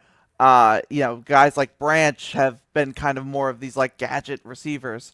So yeah, it's super electric and incredibly fast, like you said. But I just I would want more as like an actual receiver. Yeah, rich man, but cold hard man, right? Yeah, that's the plan there with them. 100%. I'll chime in on these next 2 picks here. Jacob Rodriguez from Texas Tech. This is a guy that I think has all the intangibles. He is quickly rising up draft boards with just what he's put as a leader of that Texas defense, and you cannot ignore the turnover production, right? Like he probably led college football. I haven't checked, but probably came close to leading college football in interceptions and fumble recoveries. Captain of that really good defense. He's a little bit older, right? But I think he's a guy that on day 2, you're going to find a lot of defenses really like all the intangibles with him. I'm not sure what his role is at the next level, if he's going to be playing that mic and be able to stay on the field on all 3 downs, or if he's more of a will backer. Will be interesting to see where he fits in here. And then the Chiefs taking Jadarian Price. This is a path that I've seen a lot with the Chiefs here. I think there's 1 or 2 ways, right? Like they could just enter in that Kenneth Walker, Breece Hall, Travis Etienne market, sign a running back, and just that be their RB1 and then go day 3. with running back, keep in mind, like the Chiefs, since they drafted Clyde Edwards-Helaire, have invested nothing but seventh-round picks and like one-year contracts in running backs. They have just not invested much into the position. Jadarian Price, track level, speed. He's always been a 2 behind Jeremiah Love. Had the Achilles injury early in his career, but the thing with Price is he is an early down back, right? He is not a guy that you're going to put in there on third down. I think he had about 14 total catches in his college career. Obviously, Love was that predominant guy. I like Jadarian Price if he's going to be your lightning to thunder combination. If you're the Chiefs, you bring in like a Tyler Algier or a Javonte Williams, something like that. He's your change of pace guy. He's a guy that I don't think you can bring in and plan on being RB1 just because you've never seen him do that. But I do think he brings a home run threat to the position that they've not had.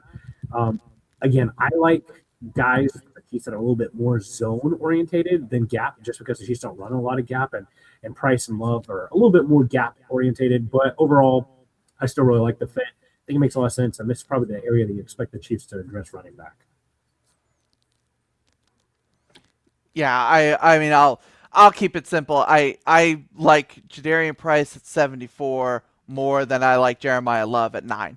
I mean, that's kind of how I would look at it, as a non-Chiefs fan, or as a Chiefs fan, I guess. But yeah, I think Price is sort of getting you that bang for your buck. Like, obviously, I don't think he's as good as Love, but the Chiefs have never been the let's use a super high draft pick on a running back team. I mean, they drafted I guess they took Hilaire in the first round, but even that was literally the last pick in the first round, right? So I feel like every time I write a running back scouting report for the Chiefs, it just comes back to like, hey, they don't have to have the best running back in the room in the NFL. It just can't be the literal worst running back room in the NFL, which is what they've been working with the last 2 years.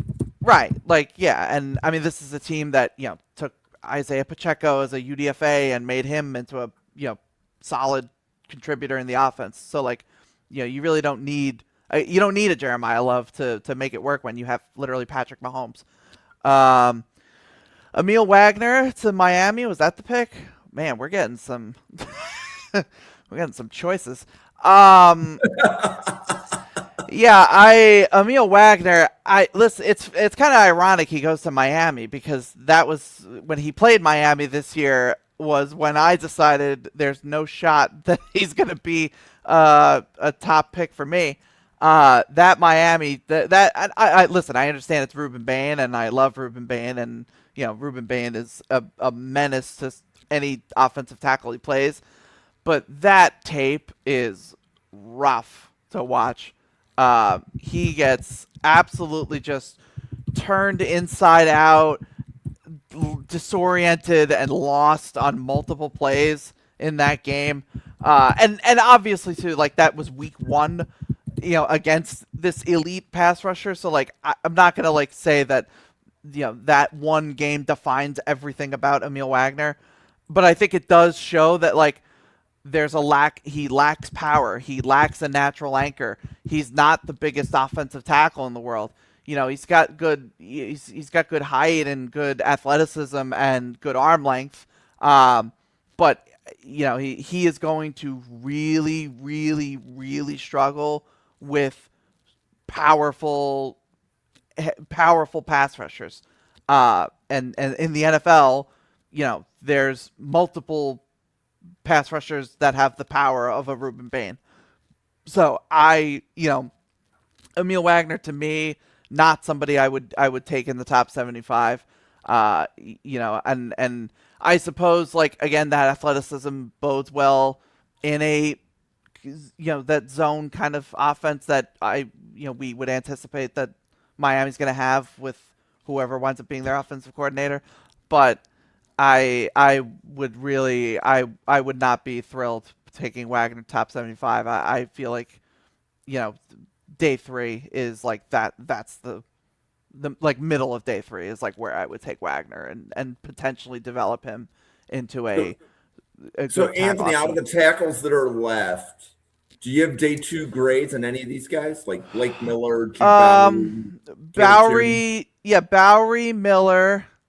I would take both of them over Wagner for sure.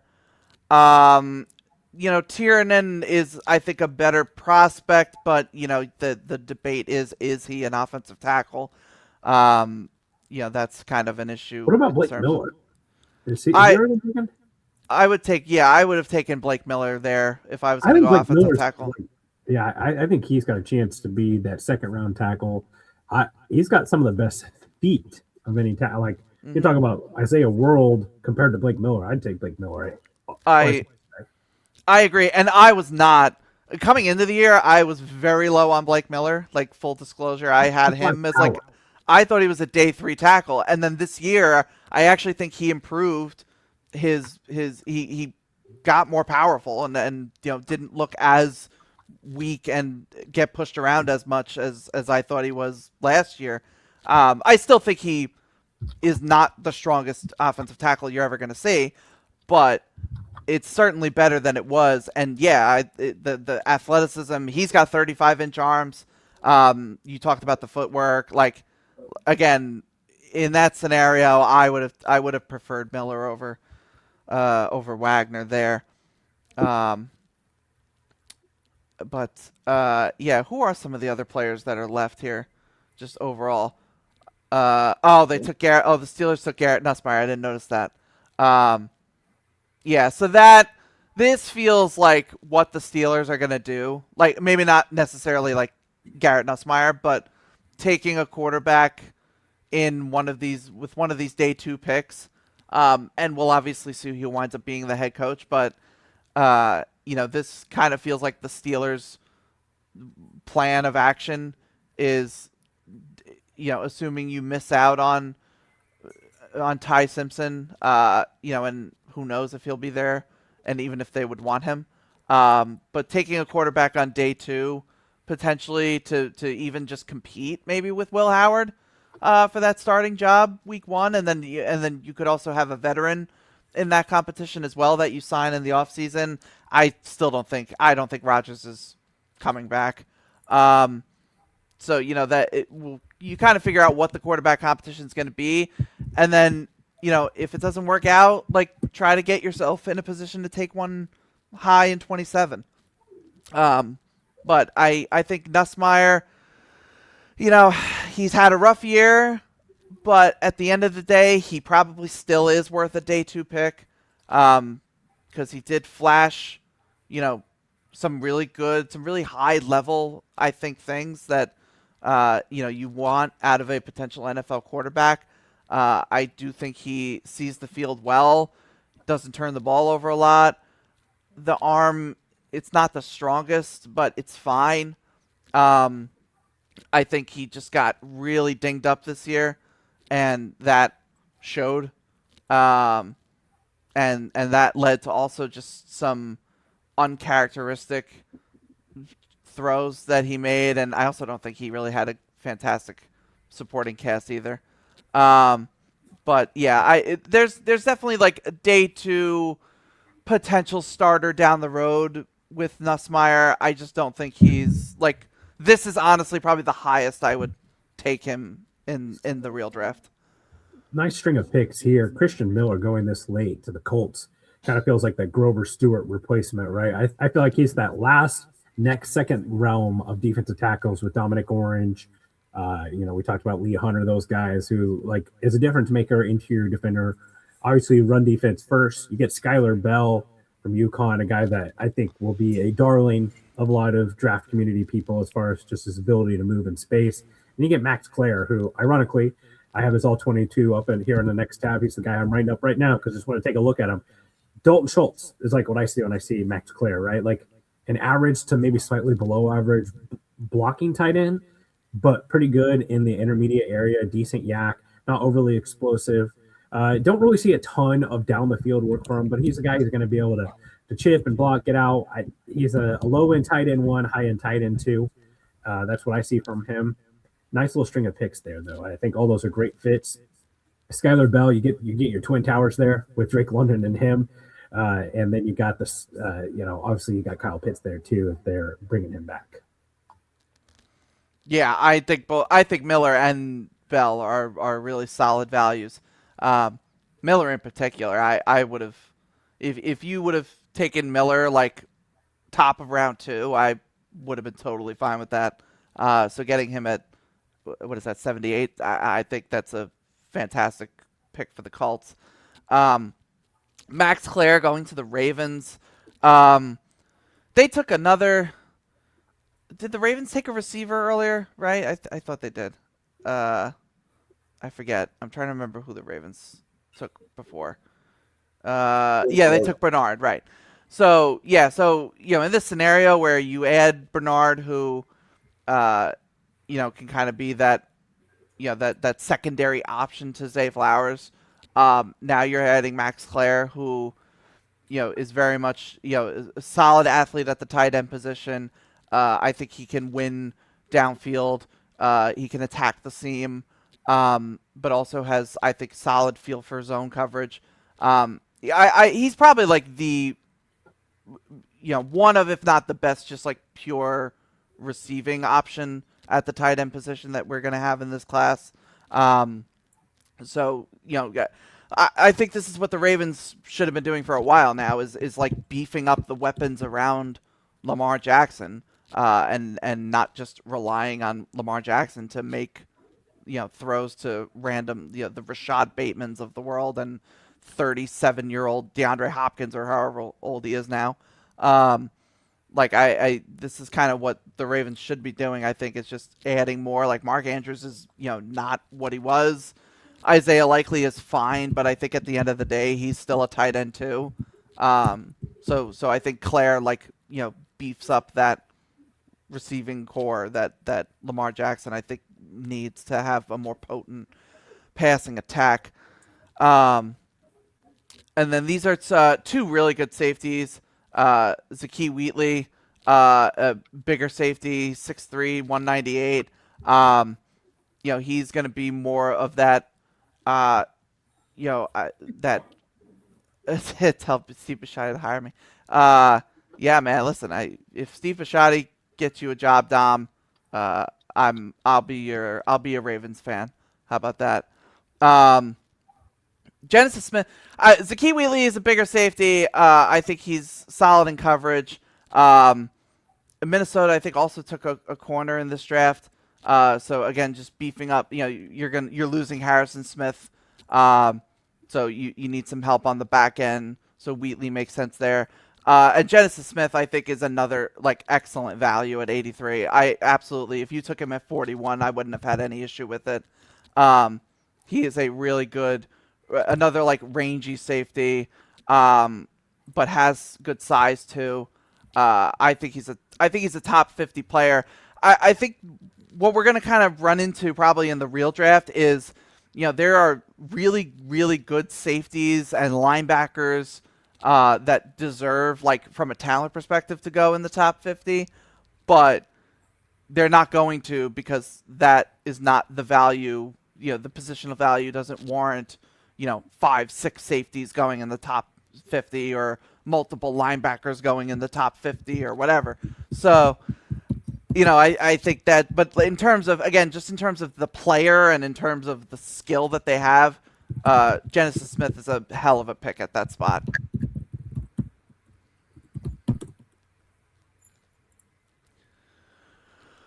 So then we got Connor Lew to the Packers. Price, I don't know about you. I feel like everybody basically had Connor Lew as center one, going into the year before his injury. Yeah, for sure. And I think that makes a lot of sense. They've not been able to kind of turn over that offensive line like they've normally been able to do. And I think getting that type of center at that type of value is a great value for them. And I think you buy low on the injury and look at the tape from the year prior. You like what you see from him. And I like this Joshua Joseph's pick too here to the Steelers. I think that, TJ Watt is getting closer to the end than the beginning. And obviously it's Highsmith and them too, but they've got to keep doubling down on that defensive line, being the difference maker on that defense. And Joseph has that ability, obviously a little bit smaller frame. Be interesting to see what he puts out at the combine as far as weight and length and stuff goes. But the tape is good.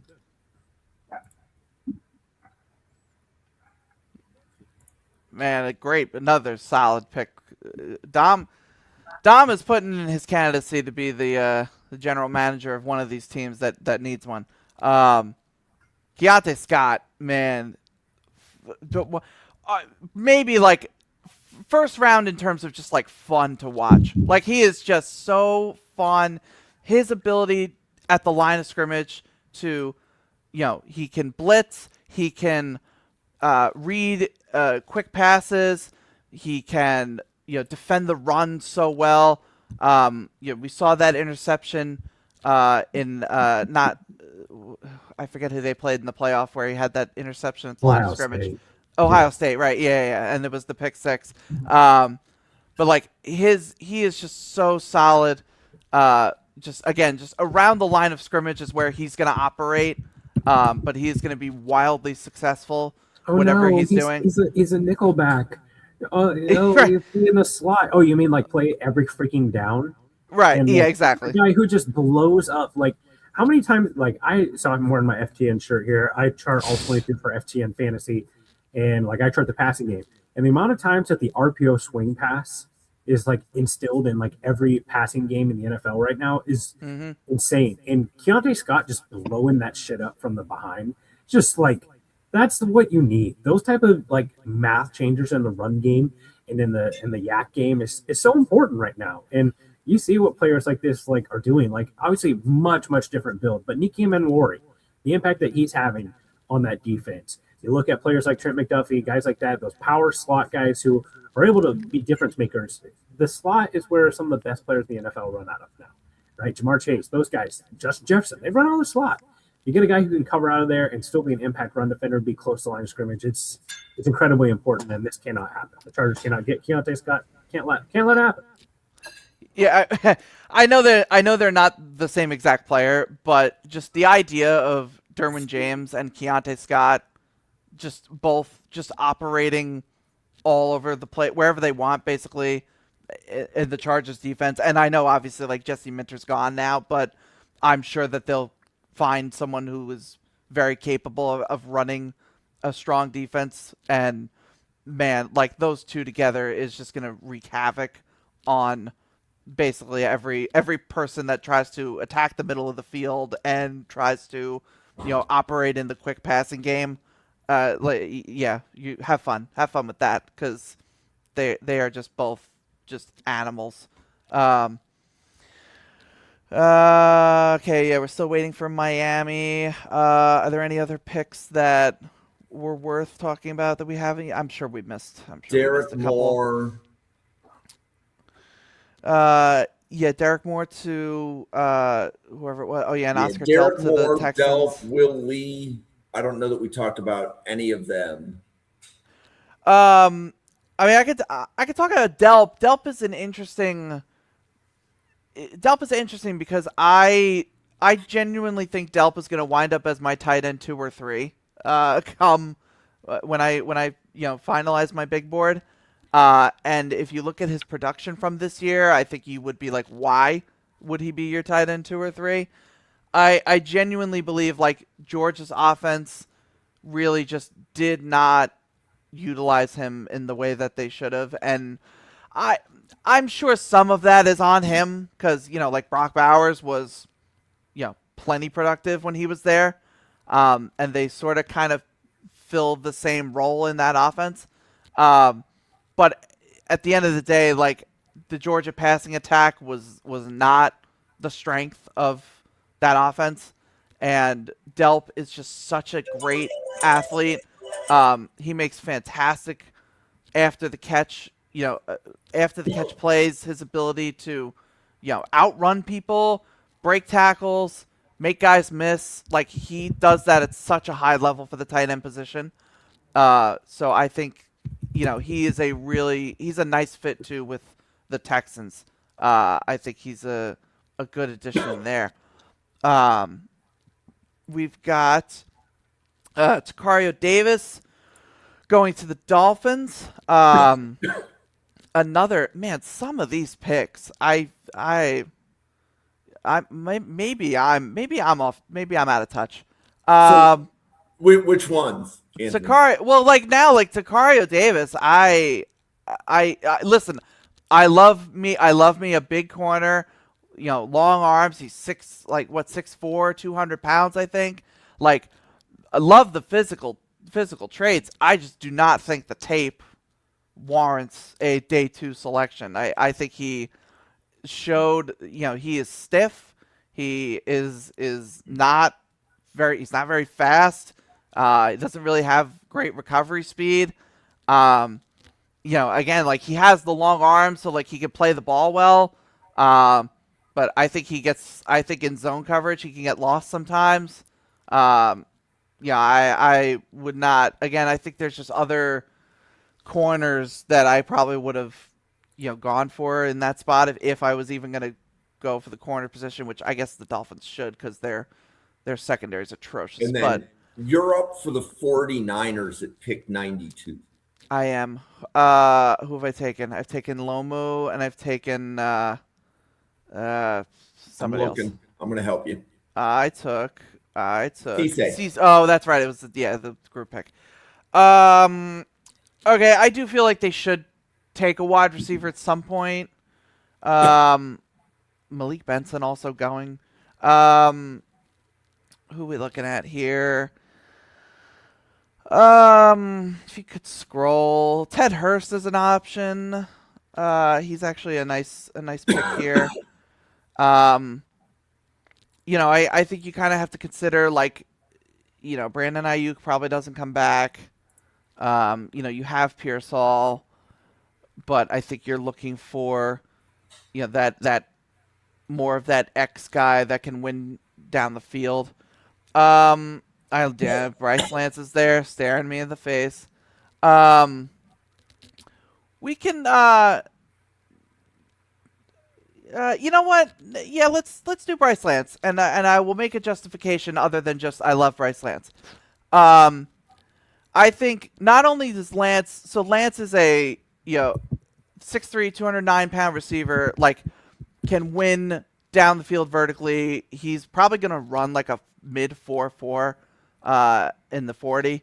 So like he's got good speed. He's got good contested catchability. I think the reason I would take him here is not because not only is he that X guy that can win down the field, I think you could also use him in that sort of Deebo Samuel kind of role where, get him in the jet sweep game, and let him operate like that. Like he did that at North Dakota State. It's very reminiscent to another former North Dakota State receiver in Christian Watson. Who again, like not only could win with size and speed down the field, but will take the ball out of the backfield and can make plays as well. So I think, you're looking at like a guy like Kyle Shanahan would find multiple ways to incorporate Bryce Lance into that offense. So I think like that actually makes a pretty good amount of sense for the Niners in that spot. Wow, we're really just okay. Drew Alar to the Rams. So look, obviously a team that is looking for a future beyond Matt Stafford, whether he retires this year or retires next year, or whatever, I don't know. But certainly, they are in the market for a young quarterback to develop. Whether that quarterback should be Drew Alar is a debate to be had. I just don't think. I mean, even if you ignored the injury part of it, I just don't think Drew Aller performed that to the level that he needed to justify being anything more than like maybe a late day 3 pick. I think we sort of overvalue how valued Drew Aller was last draft cycle. Do I think he would have gone first round if he had declared last year? Maybe. But like he wasn't getting consistent first round grades from NFL scouts.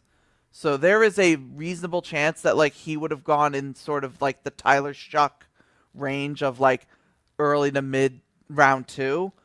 And then when you combine that with what he did this year, which was nothing, not only did he not answer the questions about not playing well in big games, but also got hurt, really struggled in big games, and just didn't even play well in the non-big games. Like, he was struggling against Nevada and like other like low-level teams, or what we thought were low-level teams compared to Penn State this year. Um, I just think if the Rams are gonna take a quarterback in this spot or another day 2 pick that they have, I think there are at least like 6 or 7 other quarterbacks that I would take a swing on as like a developmental project, Matt Stafford replacement down the road kind of pick.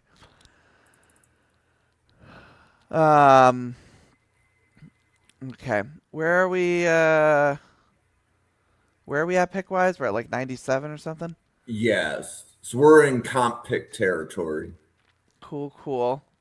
And I'm double checking who certain teams have drafted, because if I have to make an admin pick, I'm just going to try not to do anything too outrageous. Yeah. Yeah, there's some good, like Monroe Freeling to the Lions is a nice pick. I don't know if we talked about that before. But that's Monroe Freeling, I think, is quietly rising up to like pretty likely first round status in a class that is devoid of solid left tackle prospects. Monroe Freeling is like it's him or Caleb Lamu is like the number 1 left tackle, I think, in this class. And I don't even think it's particularly close after the two of them. But you talk about Freeling, like, really played well this year, particularly in the second half of the year. Really showed solid athleticism, solid footwork. He's got good size at 6'7", 315. Like, he very much is like the prototype of what you would want a left tackle to look like and to move like. For the Lions, like, that's like a really solid pick there to kind of re-establish that offensive line as like being a strength of that Lions team and that Lions offense. What's up, Dom? Yeah. What's up, boys? Hey. How we doing? So, Dom, it's really good to see you on camera. Price had to drop. He had child duty, so he had to drop. But we have 3 admin picks to make it 98, and then Dom's picking at 99, and then another admin pick at 100. So the Eagles at pick 98. The Eagles have already taken, looking for where they were, because they've had 2 picks in this round. So give me a minute. So the Eagles have taken, so they took Will Lee. The Eagles took Malachi Lawrence, and I think they got an offensive tackle. Yeah, Fano, Lawrence, and Will Lee. What do you think the Eagles would do at the end of round 3 here with the way that the board is falling? What was it? Can you give me that one more time? Fano, Lawrence, Will Lee. Will Lee. I love Will Lee. I don't know what you're thinking, Ant, but I'm thinking you probably got to bring in a receiver because I don't think A.J. Brown's long for this team. That's why I was thinking receiver or tight end if we think Goddard is gone in free agency. But yeah, one of those two makes sense. So what day 2 grades at tight end or receiver do you guys have?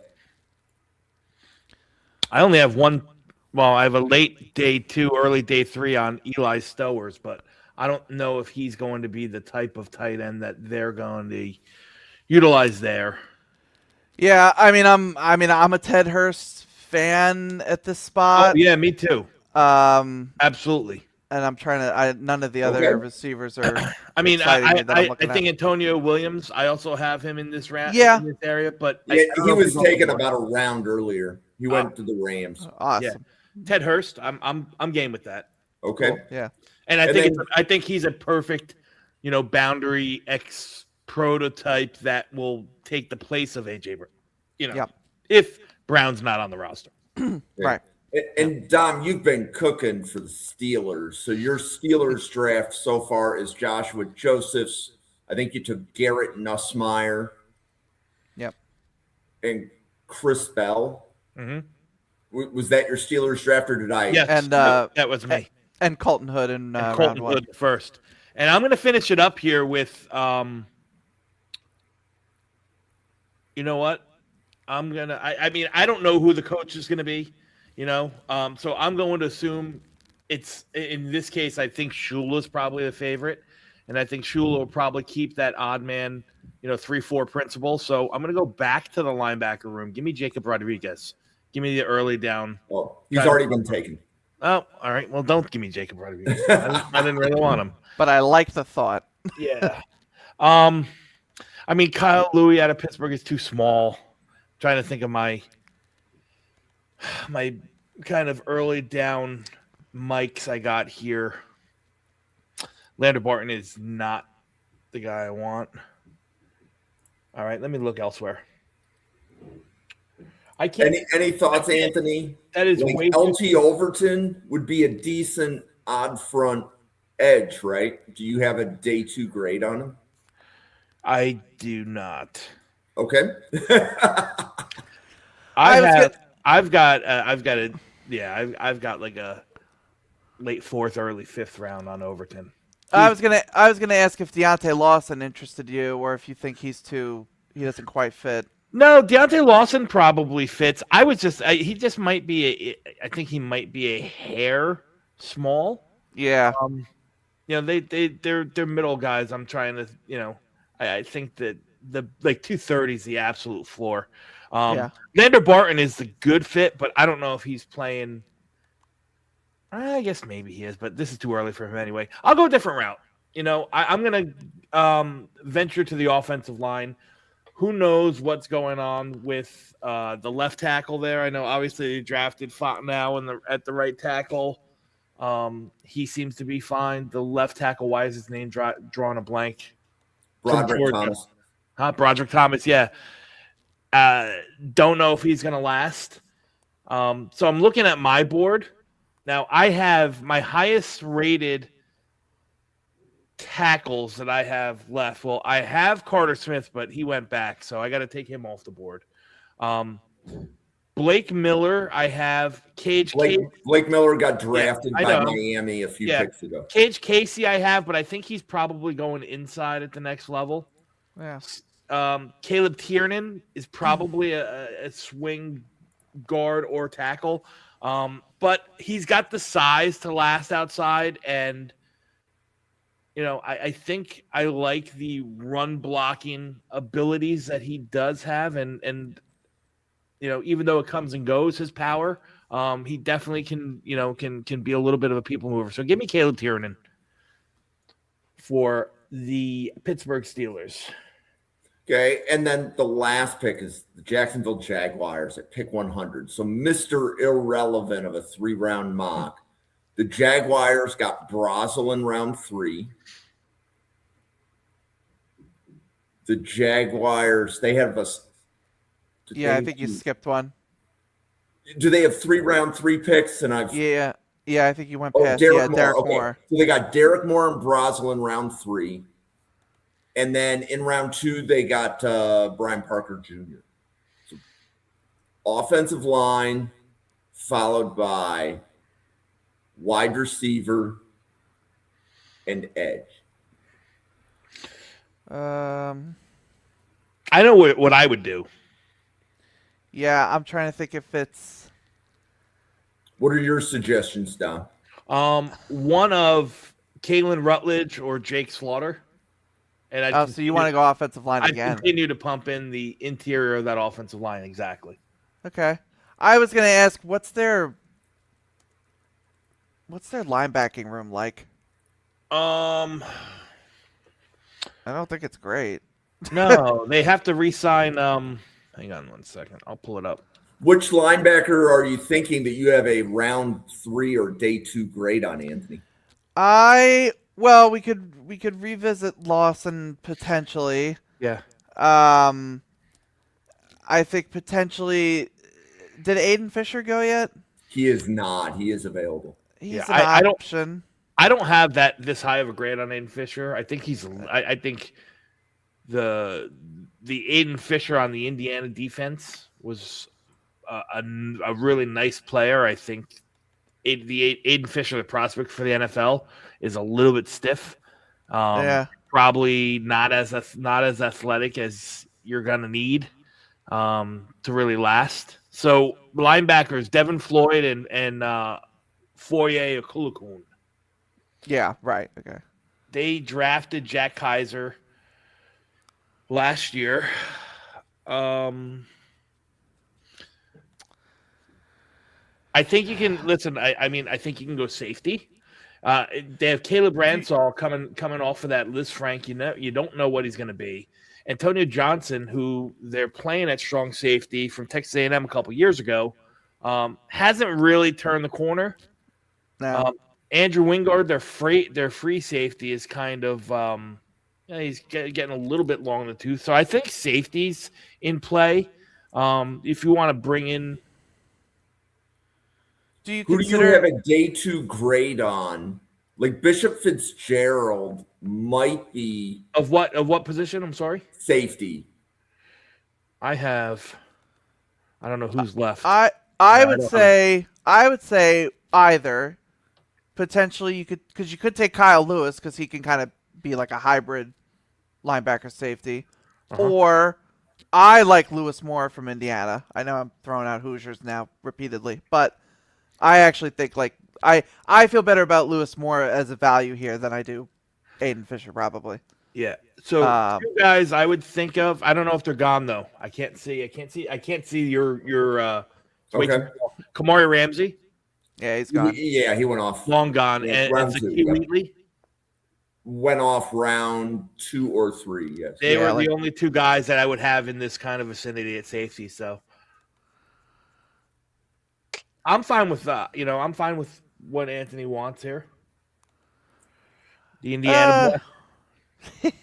Do you guys have Chandler Rivers? Like, if you had to discuss like Kyle Lewis as that slot defender versus a Chandler Rivers versus some of the safeties, any day 2 grades on somebody that might be a corner but could has on Stooks? I was just about to say, did Traydon Stooks go off the board? Because I feel like he should be gone by now. Not even like just from a value standpoint. You know who I would also consider here, thinking because I got a second round grade on him. I don't know how you feel about him, Anthony. Yeah. Davison Igbeneusen from Ohio State, because I think he can play boundary if you need him to play, and I think he can also play too high or play the free safety role. I think he's so physical. He's such a good tackler. I think he's ultimately going to transition to a safety at some point. Yeah, I've got like a late 3, so I would be fine. I'm good with him here. Yeah, I've got a full second round grade on him. So yeah, there we go. That works. That is a wrap. So Dom, I think this was the first one of these that you participated in. It's always tough if there's 3 or 4 people on the podcast, like you went while you and I were texting. So Price had to, like I said, he had to go, but would love to have you on the podcast again a different week. Yeah, dude. I mean, listen, Fridays are, hit or miss on what happens here at home. I mean, the next couple ones are going to be tight because, God willing, as long as I can get down there, I'll be flying home from Mobile next Friday, so I'll probably be out then. And as long as I'm free, I'll be happy to hop on, man. Awesome. So Anthony, again, you filled in for EJ at the last minute too, so much appreciated. So Dom, you want to take a minute? There's probably some people watching that haven't seen you on a Draft Professor podcast. Obviously, you and I, we podcasted quarterbacks, for the better part of November and December. But feel free to tell everybody about all the Jets content and draft content that you make. I work for Jets X Factor, where all my written content and strictly draft related stuff, not just related to the Jets, but draft overall. It puts out a lot. I have a lot of stuff out there. I also host a podcast called The Draft Dodgers. It's on a small little YouTube channel that I put out draft content on as well. So that's pretty much it. Follow me on Twitter. I'm pretty active. Cool. Anthony. Yeah, you can find me on X at Anthony_Russo97. I'm posting draft stuff all the time. And similar to Dom, God willing, I'll be in Mobile for the Senior Bowl if I don't get snowed in. So I'll be posting stuff while I'm down there as well. And you can also check out my Substack, which you can find on my X page. But I post NFL draft, NFL, college football content there. And I'm on Draft Professor, inconsistent dates, but try to do at least once a week or every other week or something to that effect. So, and the podcast will only be ramping up from here. So you're definitely going to want to tune in as we approach the draft right around the corner. Yeah, and I want to give a shout out to Price. So Price, like I said, had to leave. But if you want to follow Price, I believe it's Price A. Carter on X. He is a Chiefs content creator, and he does a lot of content with Arrowhead Addict. If Price has other content he makes that's not with Arrowhead Addict, I am less aware of that. But Draft Professor cannot create this content without Dom, Anthony, and Price. So the best thank you can give the channel is to support their content. And like I said at the very beginning of the podcast, we do these mocks every Friday. So if you are watching this podcast and you're like, I want to draft for my team, whoever drafted for the Bills is an idiot. Okay, go to Draft Professor right here and go to at NFL Draft Fanatic. No, I am Fanatic. The signups for next week's podcast, for next week's mock, will be posted. It's either sometime tonight or tomorrow morning. It just depends on when I get the time, because I have a little bit of bookkeeping that I do at the end of these mocks. So it just takes me a little bit of time. But I, again, want to thank everybody. These are great podcasts. We have been going for 2+ hours. For Dom, Anthony, Price, myself, and the 110 people at the Draft Professor, thank you so much for watching. Enjoy your Friday night, and we will see you on a podcast again tomorrow morning, where Anthony and a couple of others are going to be discussing their wide receiver boards. Thank you very much, everybody.